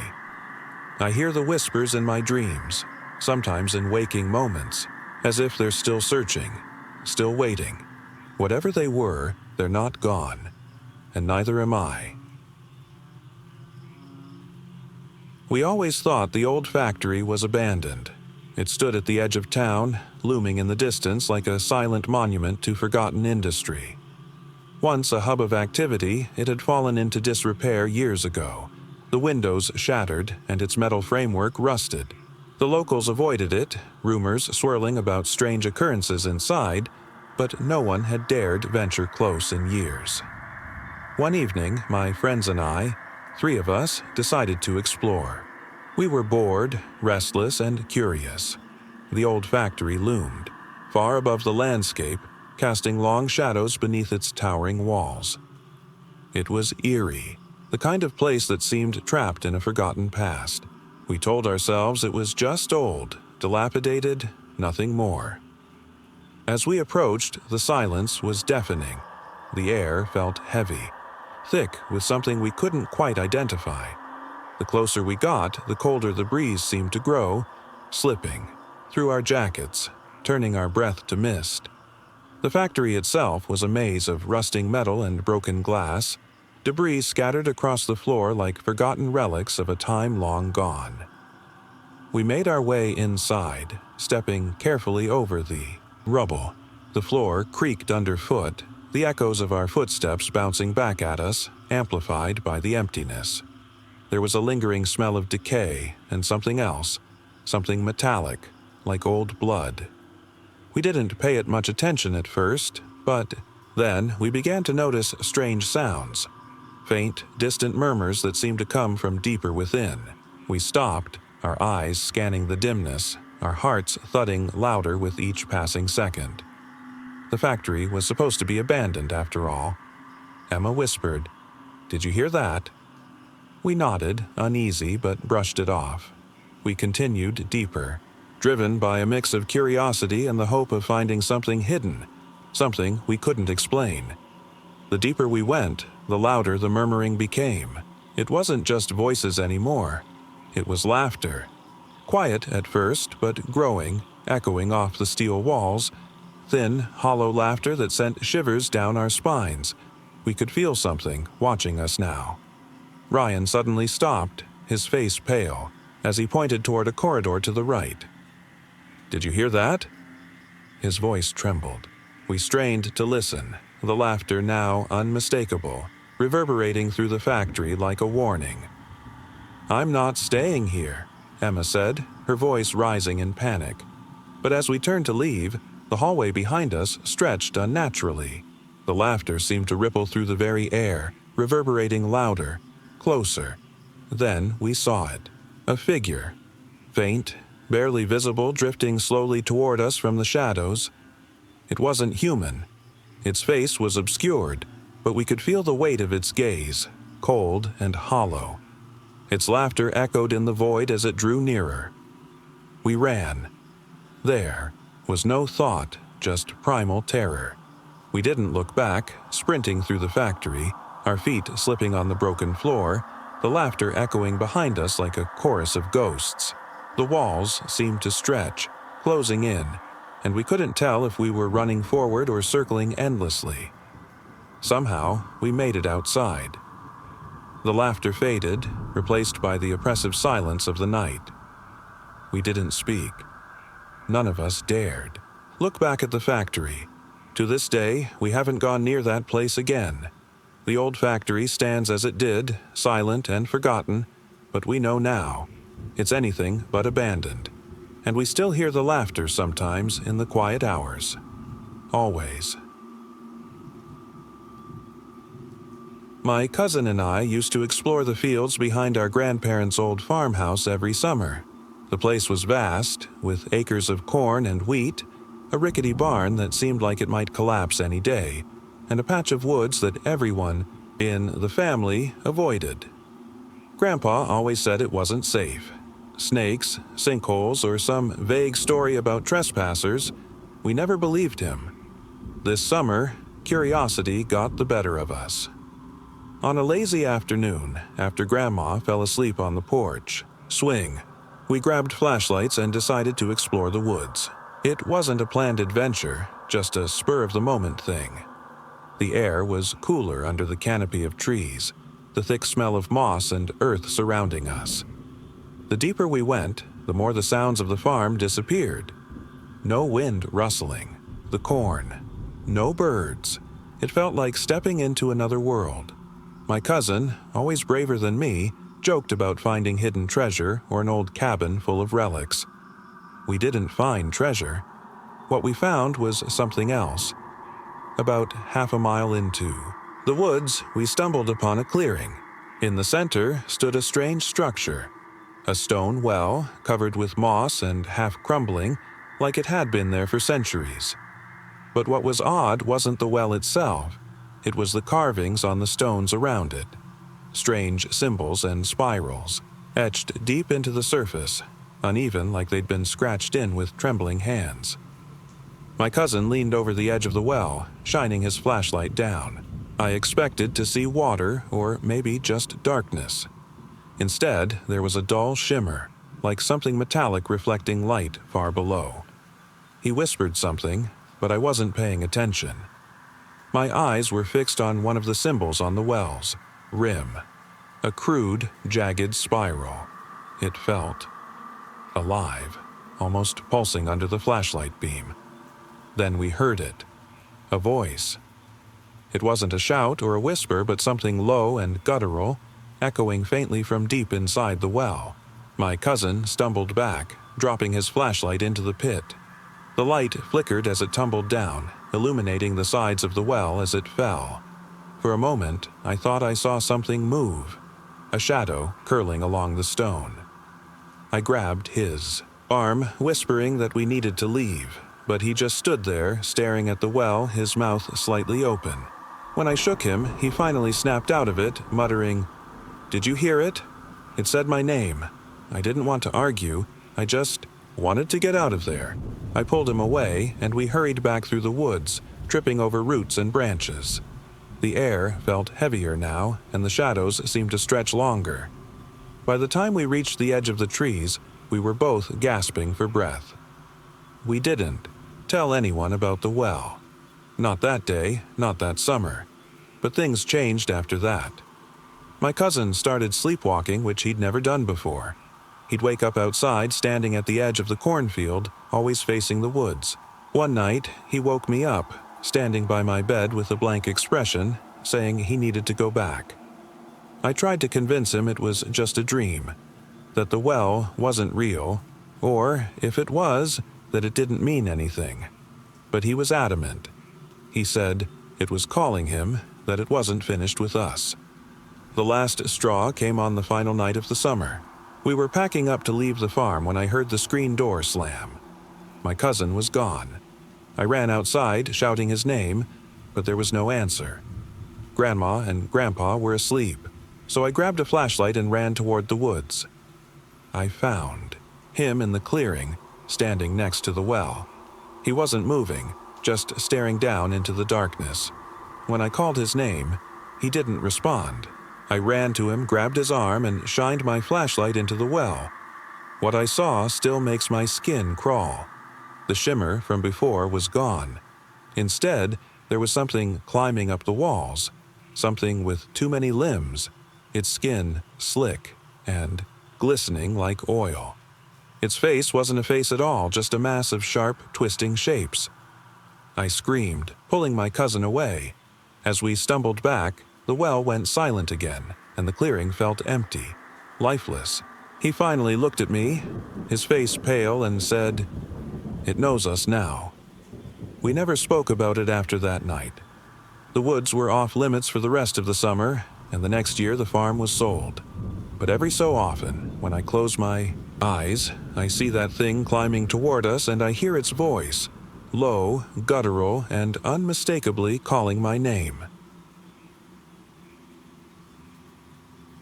It was late August when my friends and I decided to take a spontaneous trip to the old lake house. No one had used it in years, but the idea of a weekend by the water sounded perfect. The house sat far from any main roads, surrounded by thick woods on all sides. It felt like stepping into another world. The first day was peaceful, swimming in the lake, lounging by the dock, and grilling dinner as the sun set. It was everything we'd hoped for, a welcome break from the chaos of everyday life. But as night fell, something felt off. The house had a strange, musty smell, like it hadn't been properly aired out for years. We lit some candles and spread out, determined to make the most of the time we had. But the quiet grew oppressive. There wasn't a single sound other than the gentle lapping of the water. At around midnight, I decided to check the back porch. I felt restless, like something wasn't right. I stepped outside, the wooden planks creaking beneath my feet. The only thing I could hear was the faint rustling of leaves in the trees. Then I noticed something strange. There was a figure standing by the water, perfectly still. I squinted, trying to make out what it was, but there was nothing. No face, no movement, just a shadow blending with the darkness. I turned back, telling myself it was probably just my imagination. But as I stepped inside, I couldn't shake the feeling of being watched. I told my friends about the figure the next morning. but they brushed it off as tired eyes or the shadows playing tricks on me. The second night, we stayed up late by the fire, sharing stories and laughing. But around 2 a.m., I woke up, once again feeling uneasy. The air felt heavier, the silence more oppressive. I lay there staring at the ceiling until I heard it, the faint sound of footsteps, slow and deliberate coming from the porch. I held my breath, frozen in place. The steps came closer, then stopped. I could hear someone, or something, standing just outside the door. My heart pounded and I waited, counting the seconds that felt like hours. Finally, I couldn't take it anymore. I crept to the window and peeked outside. There was nothing. No sign of anyone or anything. The porch was empty. I didn't sleep the rest of the night, the sound of those footsteps lingering in my mind.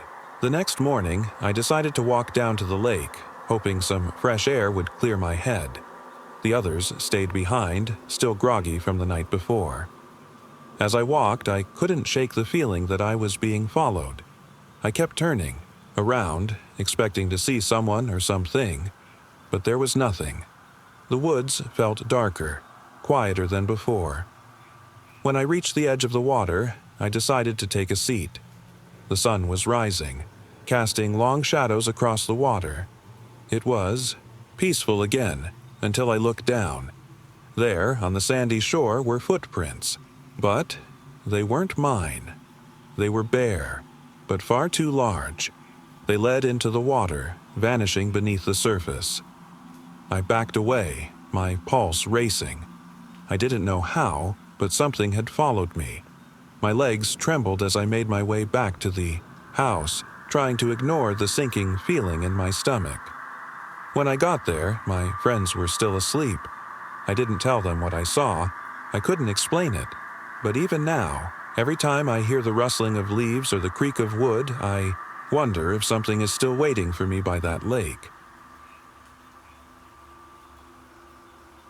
We didn't know what we were walking into. The old apartment building stood in the heart of the city, a forgotten relic of a bygone era. The landlord had been eager to rent it out despite the whispers of its dark history.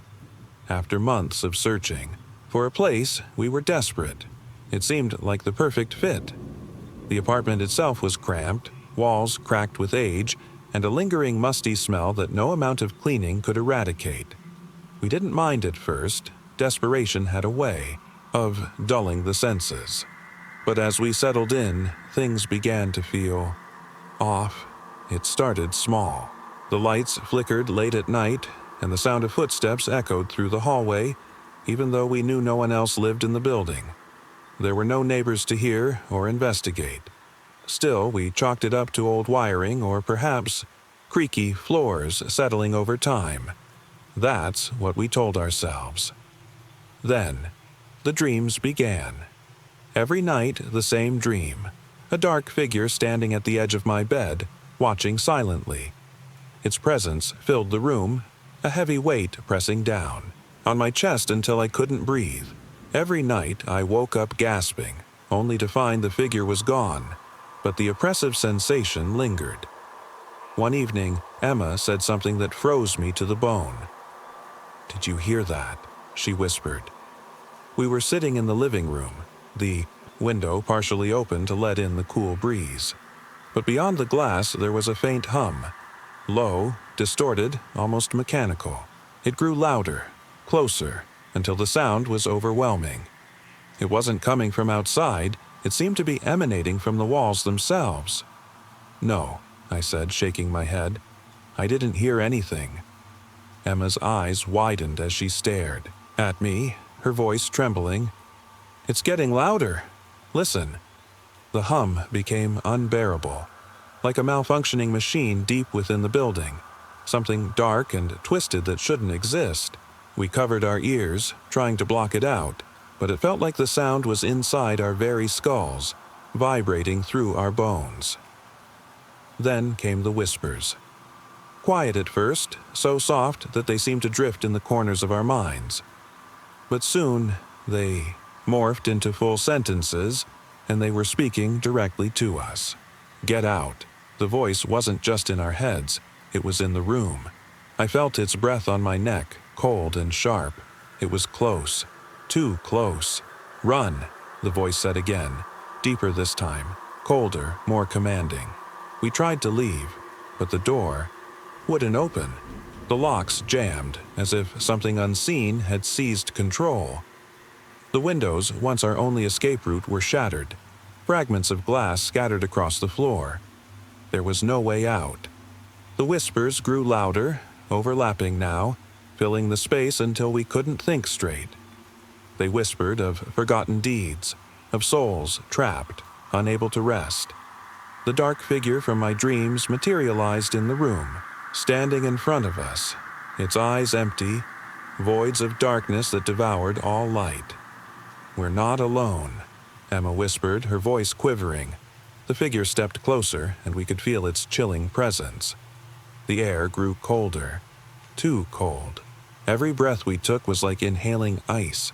My hands trembled uncontrollably as I stared into its lifeless eyes. "We don't belong here," Ryan said, his voice strained. The entity tilted its head, an unnatural movement before it spoke again, its voice weaving between us like a dark web. Escape is futile. Desperation surged through us. I shouted, screaming into the void, but the whispers swallowed my voice. Emma clawed at the walls, desperate to tear through them, while Ryan pounded on the windows, even as shards cut into his hands. But nothing worked. The presence only grew stronger. Suddenly, as if waking from a nightmare, the hum stopped. The whispers ceased. The dark figure blinked once, its eyes flickering as if coming to consciousness. The entire apartment fell silent. We didn't waste a second. Without speaking, we bolted through the hallway, shoving open doors, desperate for any exit. And there it was, a small back staircase hidden in the shadows. We fled down it, falling over each other in our haste, ignoring the burning in our legs. At the bottom, we burst into the alley, breathless and alive. The city seemed normal again. Noise, light, movement. But we didn't stop. We kept running, heart pounding in sync with the chaos that had just unfolded. When we dared to look back, the building was empty, still and undisturbed, like it had never happened. No signs of life, no trace of the horrors we experienced. We never spoke of what had transpired that night again. The apartment had become our shared nightmare, something too impossible to comprehend, let alone explain. To this day, we avoid that part of the city. We don't know what still lingers there, and honestly, we don't want to find out. It was a quiet, ordinary evening when we decided to explore the old tunnel beneath the city. The tunnel wasn't exactly hidden, but it wasn't well known either, just a place some kids had talked about exploring years ago. My friends and I, curious and bored, thought it might make for an interesting adventure.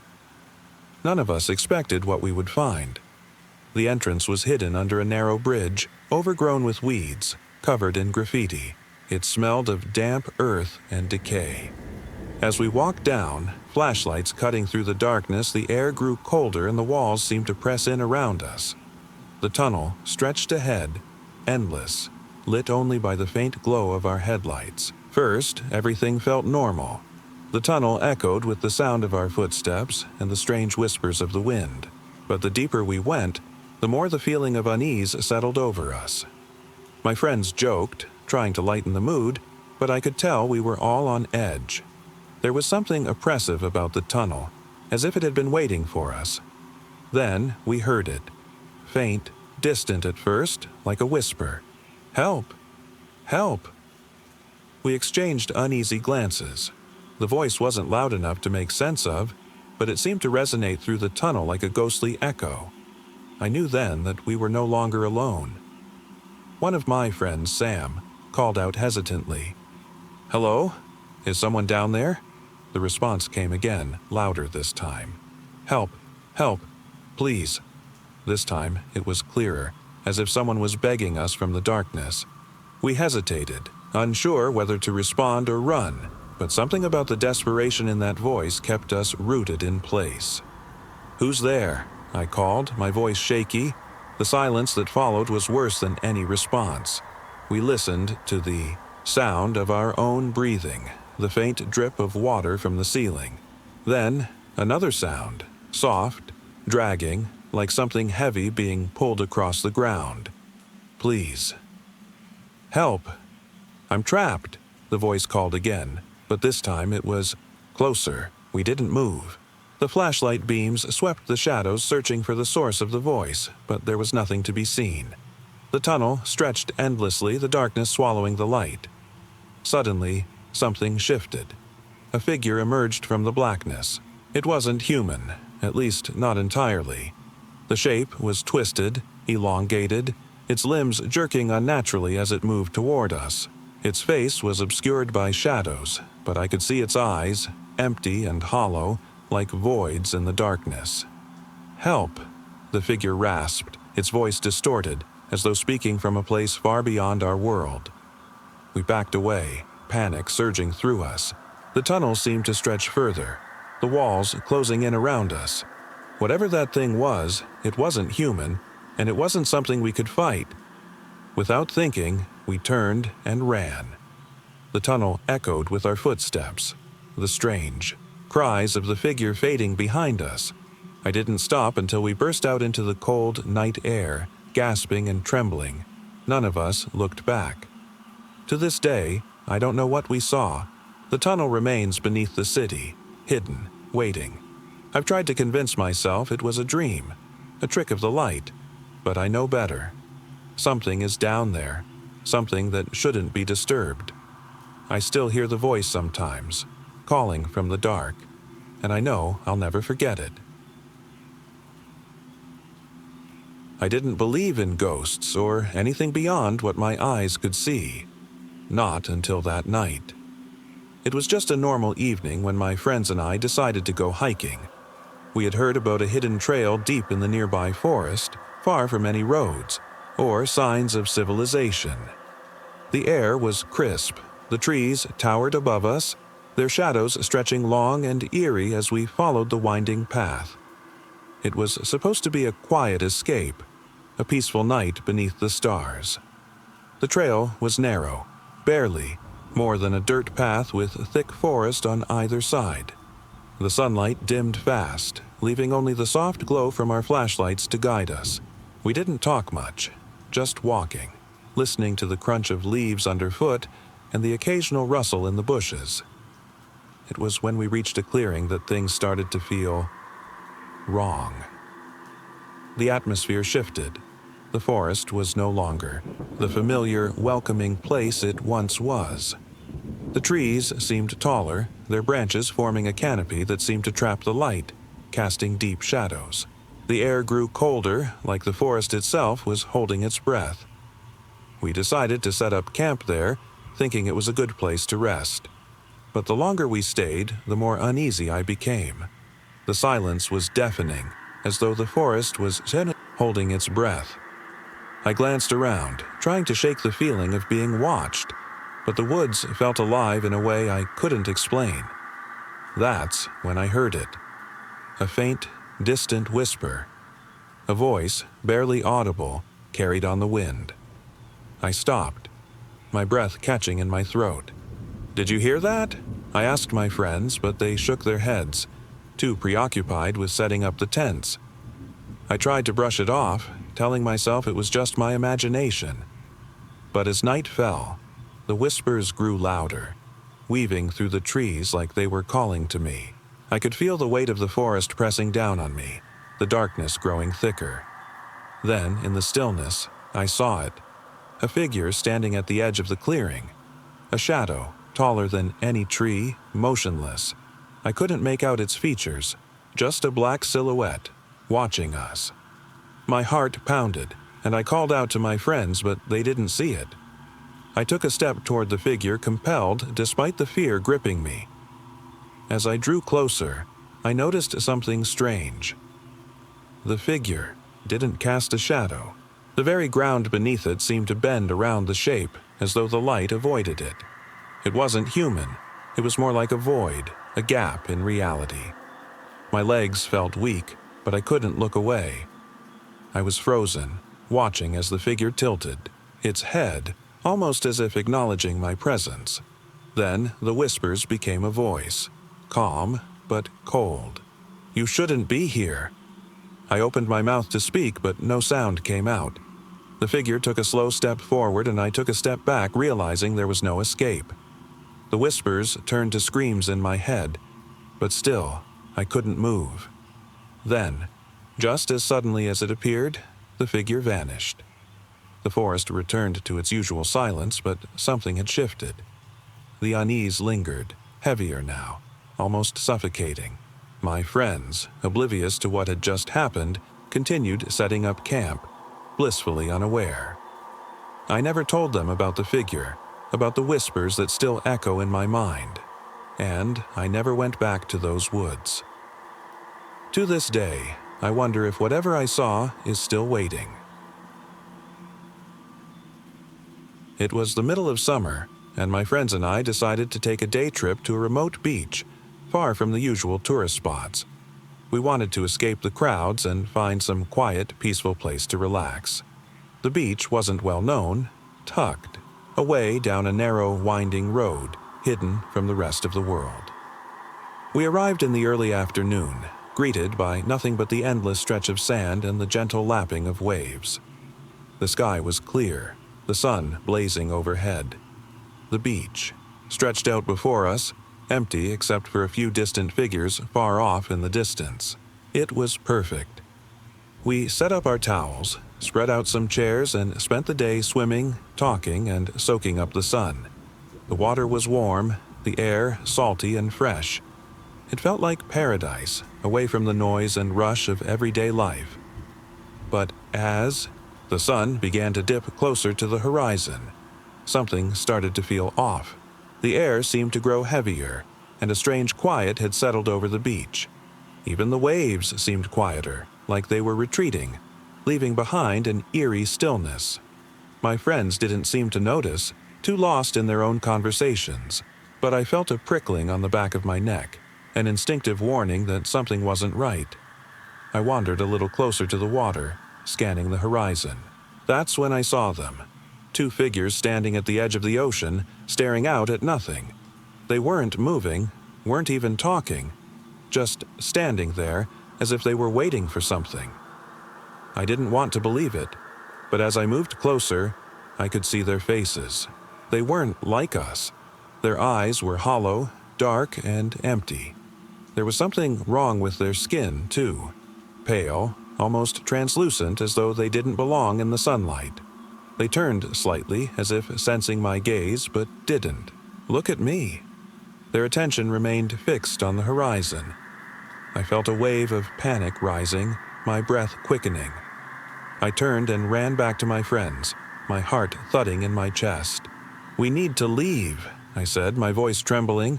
"Now!" They laughed it off, thinking I was overreacting. But I couldn't shake the feeling of those figures standing there, their eyes lifeless, their faces twisted in a way I couldn't understand. As we packed up our things and started heading back, the silence followed us.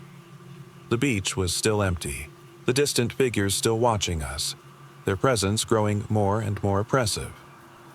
I glanced back one last time, and that's when I noticed something terrifying.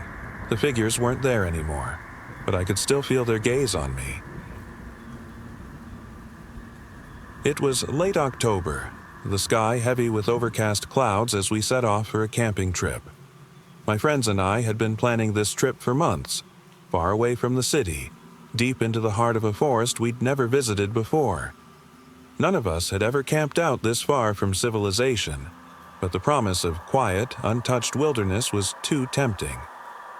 We arrived at the site in the late afternoon, the air crisp and carrying the earthy scent of fallen leaves. The campground was abandoned with no signs of other campers. The silence stretched out around us, broken only by the distant rustling of trees and the soft crunch of leaves beneath our feet. As we unpacked and set up our tents, the sun began to dip lower, casting long shadows across the trees. By the time night fell, we had a small fire going, the flickering light casting dancing shadows on the ground. The forest stretched out before us, dark and vast, and the only sounds were the occasional creak of branches and the distant hoot of an owl. We sat around the fire, sharing stories, laughing, and drinking. The tension from the city life seemed to melt away as we relaxed under the canopy of stars. But even in the quiet, I couldn't shake the feeling that we weren't alone. The forest seemed too still, too quiet. It wasn't just peaceful, it was eerily quiet. Around midnight, I decided to check the area beyond our campsite. Something about the woods felt off, as though they were holding their breath. I grabbed a flashlight and ventured a little further into the trees.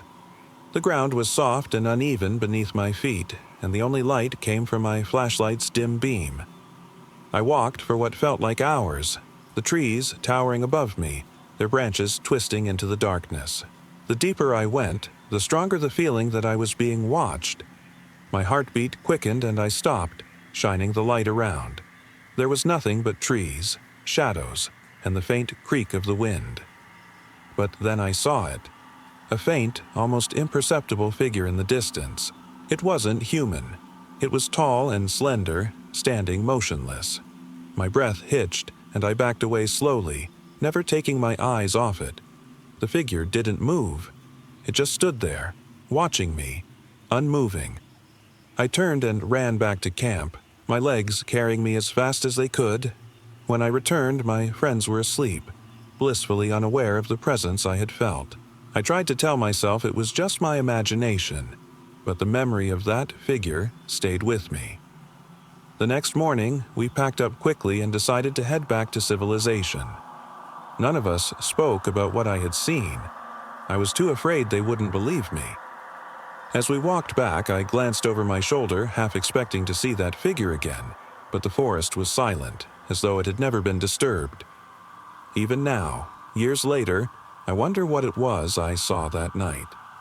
Whatever it was, I know I wasn't alone in the forest. It started as a simple trip to the old lighthouse, a place my family had visited countless times. We used to come here to watch the sunset, the ocean waves crashing against the cliffs below, the lighthouse casting its beam out over the water. This time, we decided to stay overnight, hoping for a quiet escape from the routine of life. The lighthouse stood tall and solitary at the edge of the rocky cliffs, its paint peeling and windows grimy from years of neglect. It wasn't operational anymore, but the view from the top was still breathtaking. Vast stretches of sea, endless skies, and the horizon meeting the horizon, uninterrupted. We set up our small tent a little ways down from the lighthouse, out of view from the old structure, and settled in for the evening. The sun dipped low, casting long shadows across the cliffs. As the sky darkened, the air became colder, the saltwater breeze sharp against my face. The sounds of the ocean became louder, more rhythmic, as if the waves themselves were trying to communicate. That's when things started to feel off. The usual quiet of the night was disrupted by strange, faint whispers carried on the wind. I shrugged it off at first, convincing myself it was just the wind playing tricks. But the whispers weren't constant. They came and went, drifting in and out like ghostly echoes. I looked around, but there was no one else in sight. My family was asleep in the tent, oblivious. Then I noticed something peculiar.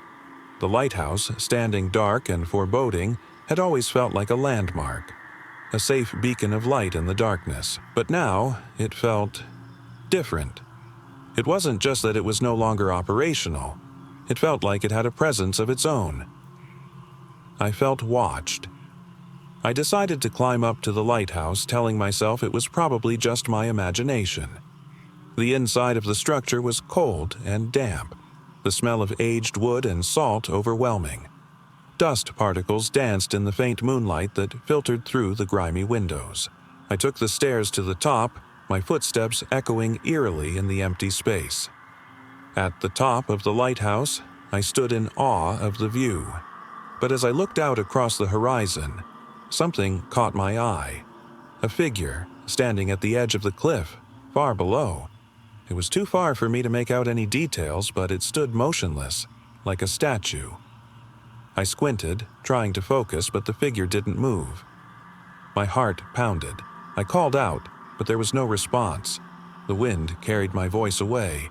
I wanted to go back down, but something held me there. The figure remained, staring, unmoving. I turned to leave when I heard a sound, the soft creak of footsteps on the stairs behind me. My blood ran cold.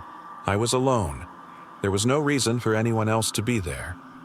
I spun around, expecting to see nothing, but there it was. A figure at the top of the stairs, eerily still, its face obscured by the shadows.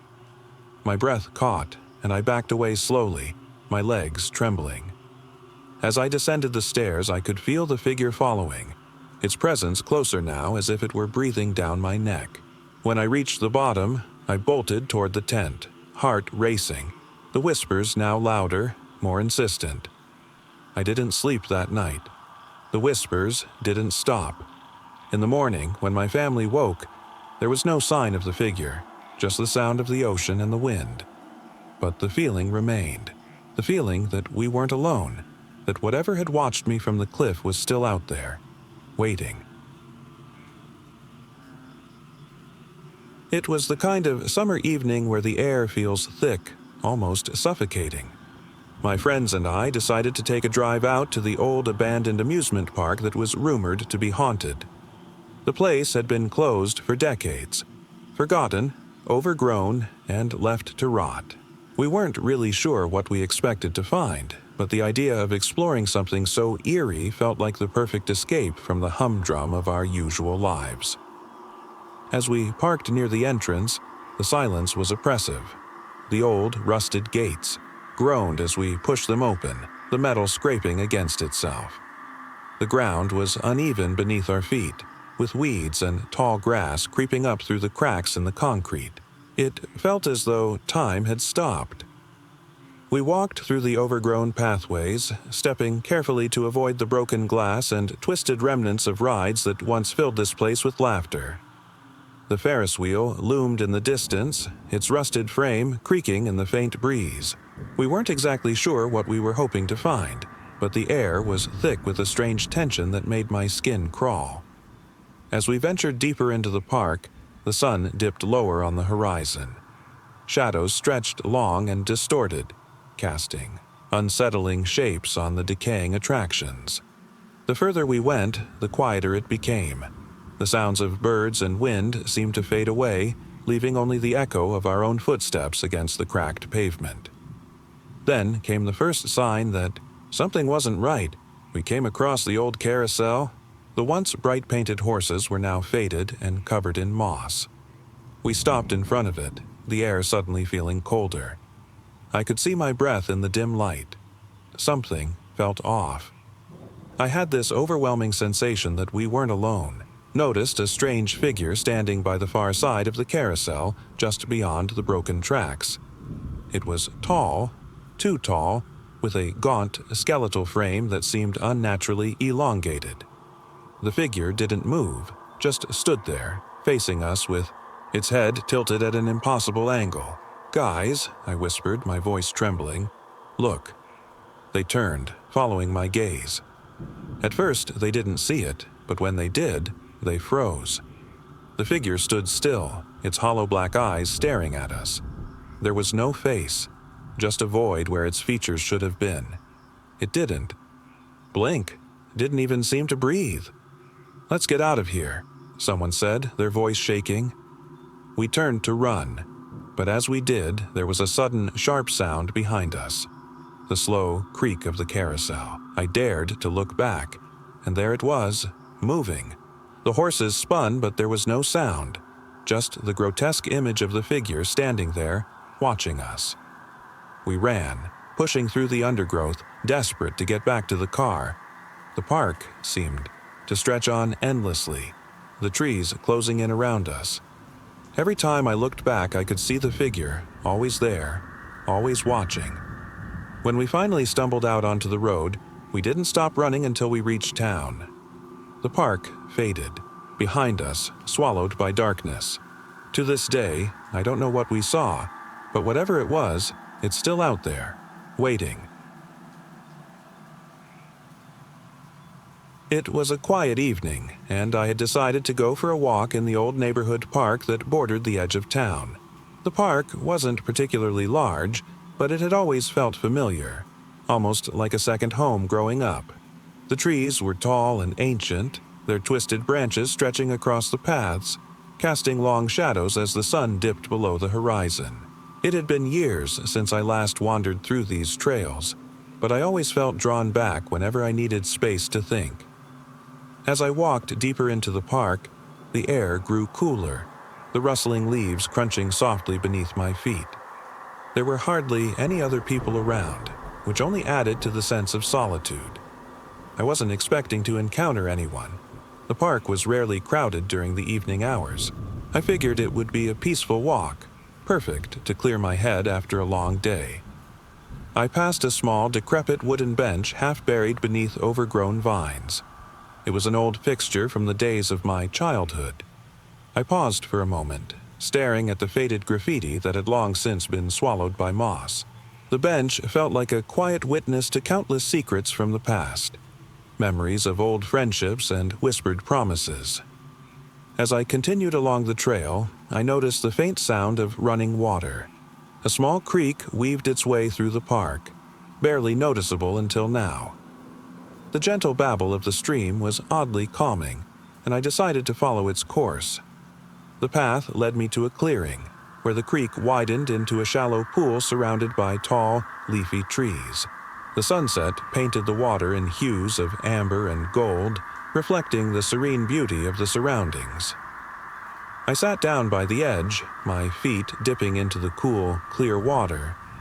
The sound of the water lapping against the rocks was soothing.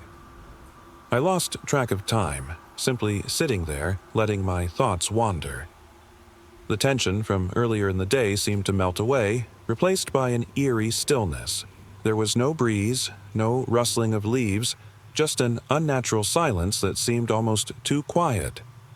Suddenly, from deep within the trees, I heard a whisper. It was faint at first, almost like the wind shifting through the leaves. But as I strained to listen, the whispers became clearer, more distinct. "I'm here." The words were barely more than a breath, carried by the faint breeze. My heart jolted. I glanced around, expecting to see someone emerging from the trees, but the clearing remained empty. I told myself it was just my imagination playing tricks. The park was known for its stillness, for its isolated atmosphere. Maybe it was just the wind, bending the branches and creating phantom sounds. Still, the voice echoed in my head. "I'm here. Please, stay." My pulse quickened and I stood up, backing away from the water's edge. The feeling of being watched returned, pressing down on me like a weight. I could feel something. Something was there, hidden just beyond the trees. I turned and began walking quickly toward the trail. The whispers grew louder, more insistent, like they were moving closer. Each step I took sent chills down my spine. Then, just as I reached the edge of the trees, I felt it, a cold, bony hand grasping at my arm. I froze, unable to move, my breath hitching in my throat. I could feel the cold of its touch, something impossibly dry and lifeless. "I told you." "Stay," the voice whispered again, right next to my ear this time. The air seemed to vibrate around me, thick and suffocating. Tears stung my eyes as I fought the rising panic. I wanted to scream, to run, but my body refused to respond. The grip tightened, and I felt a chill crawl up my spine. "Don't leave," the voice continued, quieter this time, almost desperate. "You can't." Then, just as suddenly as it had started, the grip released.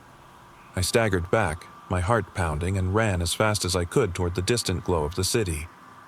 I haven't been back to that park since. And every night when I close my eyes, I still hear the whispers, soft and haunting, reminding me that whatever was there is still waiting. I don't remember exactly when I noticed something strange. It wasn't a specific moment, more like a slow, creeping feeling that followed me for days. I was spending a week at my family's lake house, a place we've always gone to relax. Nothing special, just a quiet cabin on the edge of a still lake surrounded by forest. The first few days were peaceful, just me and my parents. We spent our time fishing, hiking, and reading. The lake was calm and the forest stretched endlessly around us. I figured it was just one of those perfect summer trips where nothing goes wrong. But then the dreams started. I'd wake up in the middle of the night, soaked in sweat, my heart pounding. The dreams weren't anything like the usual ones. No monsters, no shadows lurking in the dark. It was more like silence. A deep, oppressive silence that felt too heavy to breathe in. The forest, the lake. It was all too quiet. I could hear my own breathing and nothing else. No crickets, no rustling leaves, no waves lapping at the shore. Just a complete void of sound. The third night, it happened again. I tried to shake it off, telling myself it was just the quiet surroundings messing with my head. I got out of bed and stepped onto the small porch, hoping a breath of fresh air would clear my mind. But as soon as I stepped outside, I felt it. Something wasn't right. The lake, usually serene and reflective, had become unsettlingly still. I sat down on the porch, staring at the water, listening to the echo of my thoughts. Then I noticed something. The surface of the lake wasn't calm anymore. It had started to ripple, not from any wind, but from something beneath it. At first, I thought maybe it was just a fish or some animal moving through the water, but the ripples weren't natural. They formed a pattern, slow and deliberate. A figure, faint and shadowy, began to emerge beneath the surface. I froze. The figure didn't resemble a person. It was long, distorted, its limbs unnaturally elongated, moving like it was struggling to pull itself from the depths. Its eyes, if they could even be called that, were hollow and dark, like the void beneath the water. I couldn't look away. I wanted to scream, to run, but my body wouldn't move. The figure seemed to glide toward me, its movements unnatural, like something from a dream, too wrong to be real. I could feel its gaze, even though it had no visible face. I couldn't comprehend what I was seeing, but I knew it wasn't something human. Then it vanished. The water grew calm again. I blinked, not sure if what I had seen was real. The air felt heavy, and I sat there for what felt like hours, too afraid to move.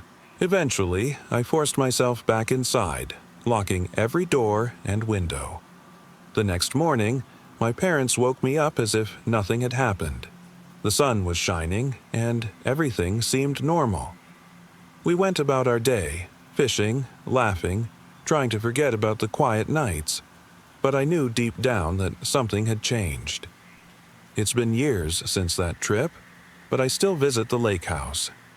The dreams haven't stopped, and sometimes in the stillness of the night, I wonder if I'll see that figure again, waiting beneath the surface, watching. It started as an ordinary evening. I was driving home after spending the day clearing out my grandmother's old attic. The house had been untouched for decades, filled with boxes of forgotten memories. It had been a long, dusty day, and now I was finally heading back. The sun had set hours ago, and the country roads were quiet, stretching endlessly into the darkness. The radio had been static for the past few miles. I didn't mind. The road ahead was barely lit by the faint glow of my headlights, casting long shadows that danced across the trees lining the sides of the road. It was peaceful, except for the growing unease that had been settling in my chest since I left the house. About halfway home, the road curved sharply, and ahead, I noticed something unusual. A figure stood at the edge of the road. I slowed the car, my stomach tightening. It was a woman, I could tell even from a distance. She wore a long, flowing dress that billowed slightly in the wind. She was staring directly at my car, unmoving. I slowed to a crawl, unsure what to do. As I passed her, my heart pounded harder. I glanced at her through the rear-view mirror. She was still standing there, motionless, as if frozen in place. I didn't know why, but I couldn't shake the feeling that something wasn't right. A few minutes later, I heard it. A faint knocking sound, soft but persistent. It came from the back of my car, barely loud enough to hear over the hum of the engine. I slowed even further, my hands tightening on the steering wheel. I kept glancing into the mirror but saw nothing but the empty stretch of road behind me. The knocking continued, growing louder now, more urgent. I didn't dare stop. My mind raced. Was it just my imagination? Some kind of mechanical noise? But it didn't sound mechanical. It was too deliberate. And then, just as I was about to pull over, the knocking stopped. For a long stretch, there was silence. The kind of silence that feels oppressive, as if the world itself is holding its breath. I gripped the wheel tighter, eyes glued to the road ahead, waiting for something. Anything. It wasn't until I neared the edge of town that I saw her again. The woman from before, standing by the side of the road. This time, she was closer, and in the moonlight I could see her face. Her eyes were hollow, black holes staring directly at me. My breath caught in my throat as I realized she wasn't just standing there. She was walking. But it wasn't the slow, deliberate steps of a living person. It was as if she was drifting, gliding with unnatural ease. I tried to tell myself it was just some wandering spirit, a hallucination maybe. But the fear clawing at my chest was real. My hands trembled as I gripped the steering wheel tighter. As I passed her, I braced myself for the sound of her voice, but it never came. I didn't look back. I couldn't. When I finally reached my house, I was shaking. I locked the door behind me and didn't bother looking back.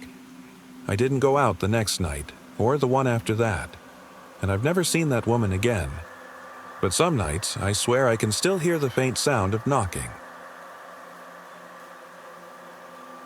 I never expected a simple road trip with friends to turn into something so terrifying. It was meant to be a weekend getaway, a drive to an old abandoned lighthouse by the coast, miles from civilization. We thought it'd be fun, something adventurous, but that trip is burned into my memory forever. We left in the early afternoon, 4 of us packed into a beat-up car, the windows rolled down as we blasted music and laughed. The drive was long and uneventful, winding through the countryside with only the occasional stretch of trees and empty fields. By the time we arrived at the old lighthouse, the sun was already setting, casting everything in a soft, eerie glow. The lighthouse stood tall and weathered, its windows dark and shattered. It had been abandoned for decades, locals avoiding it after countless stories of strange sightings and disappearances. But we were young and naive, more interested in the thrill of exploring something unknown. We made our way up the worn, steep staircase that led to the top of the lighthouse. The wind howled through the cracked windows, and the sounds of the ocean crashing against the cliffs below echoed around us. The view from the top was breathtaking, until I noticed something in the distance. At first, I wasn't sure what I was seeing. A figure, distant, barely visible against the darkening sky. It stood there, unmoving, watching us. My stomach sank. I nudged my friend, whispering. But before I could say anything, the figure turned and vanished behind the cliffs. We tried to brush it off, convincing ourselves it was just our imagination, or maybe someone else exploring the area. But the feeling of being watched stayed with me. The wind picked up again, louder now, like something was urging us to leave. We returned to the car and headed back, the drive back feeling longer and more oppressive than the one there. The fields and trees seemed to loom, shadows stretching unnaturally across the road. It wasn't until we were a few miles down the winding path that things started to get strange. The radio crackled to life, static filling the air. We all froze. There was no signal out here, no reason for it to be on. I reached out to turn it off, but the sound didn't stop. The static continued, shifting into something more than noise, a voice. At first, I couldn't make out what it was saying. It was muffled, distorted, like something trapped in the wires. But then I heard it clearer. Turn back. The voice was cold, hollow, and deep. My friends were frozen, staring at me. I tried to speak, but the words caught in my throat. It repeated again, louder this time. "Turn back. You shouldn't be here." The car began to shake, as if the very road was trembling beneath us. I wanted to scream, to pull over, but the car wasn't responding. It just kept moving, as if something was forcing us forward. We reached a stretch of road where the trees thickened, blocking out the sky. The shadows became heavier, darker. I could barely make out the road anymore. Then I saw it. Those figures again standing by the side of the road just out of sight. They didn't move, didn't make a sound. They were watching us. The voice returned, louder, more frantic now. "Turn back!" I slammed on the brakes, but it was no use. The car continued, the trees closing in around us. I could hear the whispers now, indistinct but growing louder. I felt a cold, oppressive pressure bearing down on me. "Let us go," I whispered, my voice shaking. But no one answered. The figures grew closer, their shadows blending into the dark. Then, just as suddenly as it had started, the car stopped. The engine sputtered and died, leaving us in silence. The static on the radio faded, and the world felt still, as if everything had paused, waiting. We didn't move. We couldn't. I stared out into the blackness, my friends motionless beside me. The figures were gone, but the whisper of the voice echoed in my head. "Turn back." I had always loved the quiet of late-night drives, the stillness of the road, the moonlight illuminating the empty stretch ahead. It was the perfect time to think, to be alone with your thoughts. So, one evening, after a long day of work, I decided to take a drive through the countryside.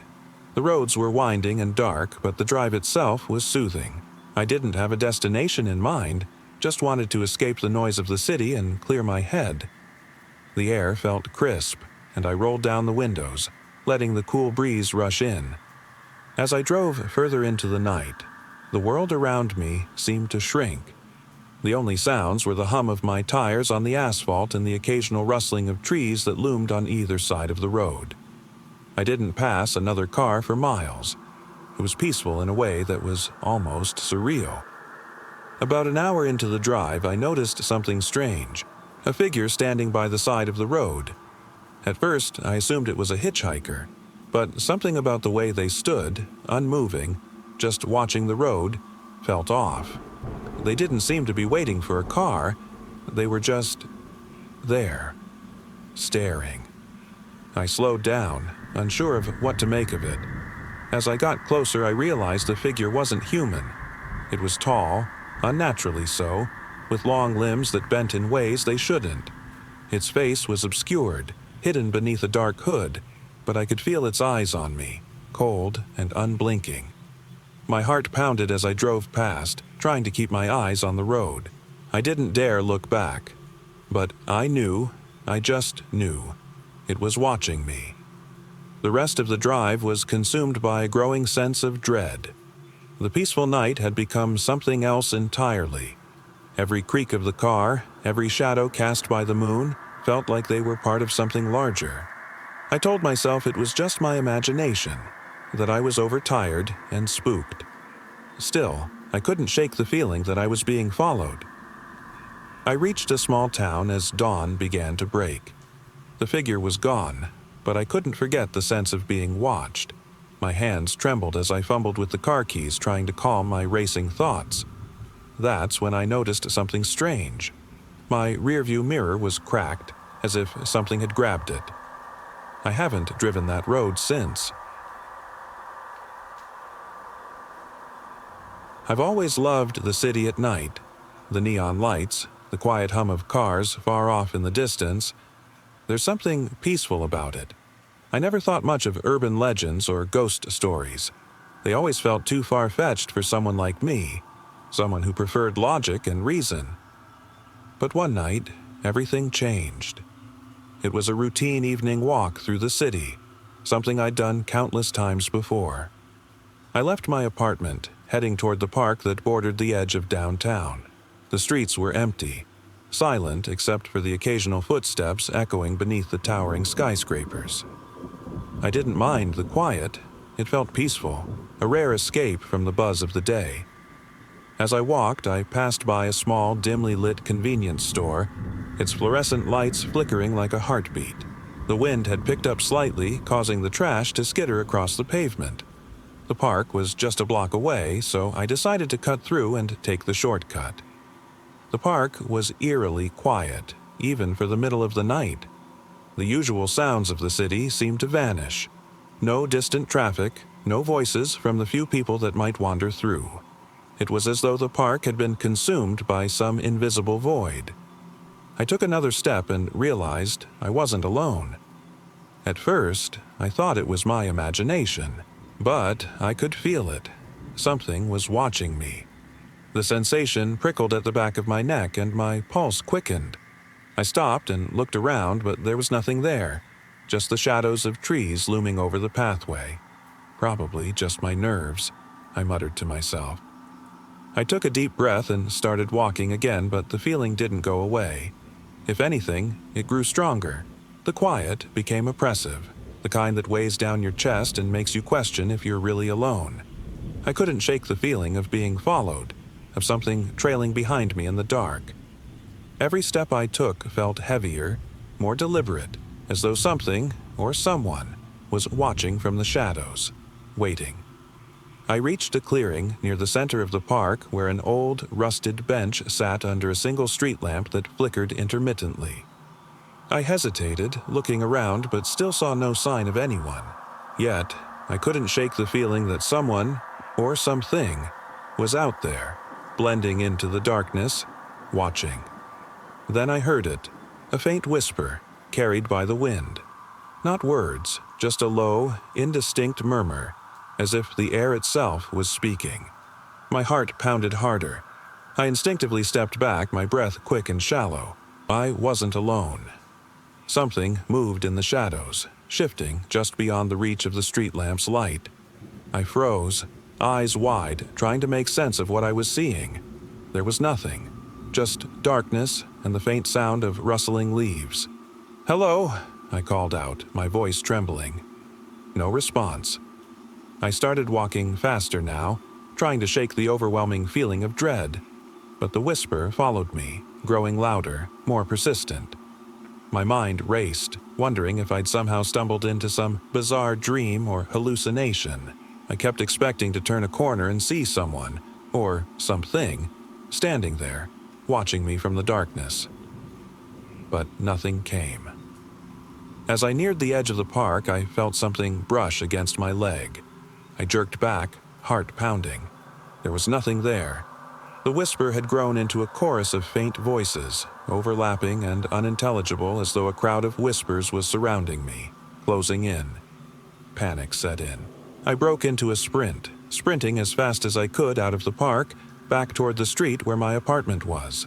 My breath came in short, ragged gasps and my legs burned, but I didn't stop. When I reached the edge of the park, I didn't look back. I couldn't. I didn't stop until I was safely back in my apartment, doors bolted, lights on. The next morning, I told myself it was just a bad dream, a hallucination, maybe caused by stress or exhaustion. But I can't forget the feeling of being followed, of those whispers in the dark, of something just beyond my sight. To this day, I still wonder if I was truly alone that night, or if something not human, was watching me, waiting. It started with the sound of knocking, a rhythmic, insistent knocking that echoed through the otherwise silent apartment building. It was late, way past midnight, and everyone else had long since gone to bed. I was on the second floor, alone in my small one-bedroom apartment, the kind of place where the walls are thin and every sound feels amplified. I had just finished reading when I first heard it. Knock, knock, knock. 3 soft taps. I assumed it was my imagination at first, some sound from outside or in the building. But then, after a moment of silence, it came again. Louder this time, as if whoever was knocking had grown impatient. I set the book down and walked to the front door, listening closely. The knocking wasn't coming from outside, it was coming from the wall behind the couch. At first, I didn't know what to make of it. The wall was solid, and there was nothing on the other side. No neighbors, no rooms, just the faint echoes of an empty hallway. The knocking continued, relentless, as though something was trying to get my attention. I backed away from the door, heart pounding. The sound wasn't going away. It wasn't random either. There was a pattern, like someone had a method. It wasn't someone outside. It felt deliberate, as if whoever or whatever was doing this knew I was here. I tried to convince myself it was the wind or a pipe, but the knocking was far too deliberate. Too precise. I sat on the edge of the couch, staring at the wall, waiting for it to stop. But it didn't. Hours passed, and the knocking never wavered. By now, I was too scared to go near the wall. Sleep felt impossible. I was paralyzed by the thought that someone, was on the other side trying to reach me. When morning finally arrived, the knocking had stopped. The silence that followed was almost worse than the noise. I checked the wall, tapped it, but there was no indication of anything unusual. No hidden door, no cracks, just a regular wall, flat and smooth. I told myself it was over, that my imagination had gotten the better of me. But when I opened the front door to check the hallway, I froze. There, scrawled across the wall in what looked like smeared dirt, were 3 words: "Let me out." I slammed the door shut and didn't sleep again for days. It was supposed to be a quiet evening out, just me and a few friends. We decided to explore an old abandoned theater that had been shut down for decades. The place was a relic, decaying with its crumbling facade and faded marquee. The theater had always been known for its eerie history, rumors of strange occurrences, unexplained disappearances, and whispers of something lurking in the shadows. We weren't expecting much beyond a few creepy sights and maybe some unsettling stories to tell afterward. It wasn't far from town, but far enough that no one really ventured there anymore. The building was dark, with broken windows and faded paint. The sign above the entrance flickered intermittently, creating fleeting glimpses of the name Riverview Theater. We stepped inside, the smell of decay hitting us immediately. Dust hung thick in the air, and the old red velvet seats were tattered and stained. The theater was massive, with a grand stage still intact, though the paint was peeling, revealing layers of once vibrant murals beneath. As we wandered deeper into the building, there was a strange silence. The creaks of the old floorboards echoed around us, amplifying every step we took. The air felt cold, unnatural. I shivered and glanced around, wondering if we'd come too far into a place that wasn't supposed to be disturbed. That's when things started getting strange. We found ourselves in what remained of the lobby. The front doors had long been boarded up, but there was a door behind the counter leading to the projection room. My friends and I hesitated, but curiosity got the better of us. I led the way, opening the door slowly. Inside was a long hallway lit by dim, flickering bulbs. The walls were lined with faded, yellowing posters of long-forgotten movies. As we moved down the hall, the floor creaked beneath our feet, and I couldn't shake the feeling that something was watching us. The projection room at the end of the hall was locked. The old rusted door refused to budge no matter how much we pushed. I pulled out my phone to get a better look, and that's when I saw the graffiti etched into the wall. "We're watching you."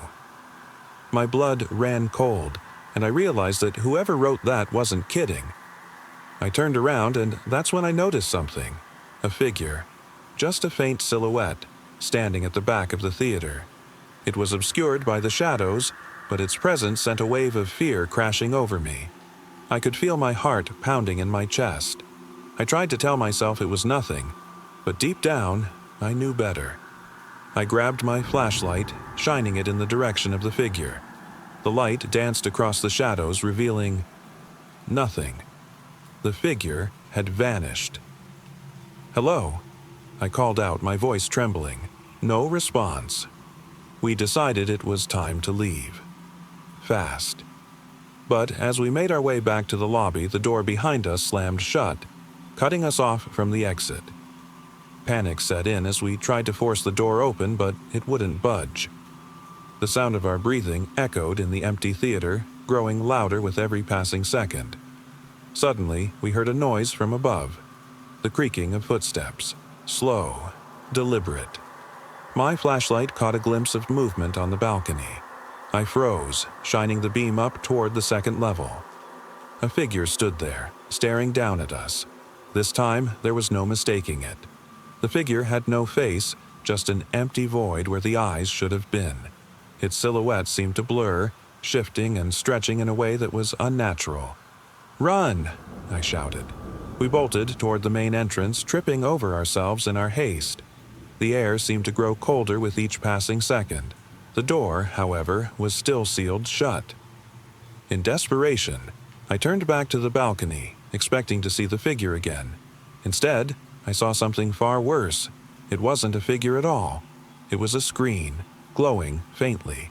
But the screen wasn't showing any movie. It was showing us. There we were, standing at the front of the theater, faces frozen in horror. But something was wrong. Our reflections weren't acting like we were. The shadows, the empty eyes, they weren't reflections at all. They were watching us, mimicking us. I could barely comprehend what I was seeing when the screen went dark. The theater was plunged into total darkness, except for the faint glow of my phone. My friends and I managed to break free from the building somehow, sprinting into the night, not stopping until we reached the edge of town. The old theater remained behind us, a broken, silent shell under the pale moonlight. We never spoke of what we saw that night, and we never went back.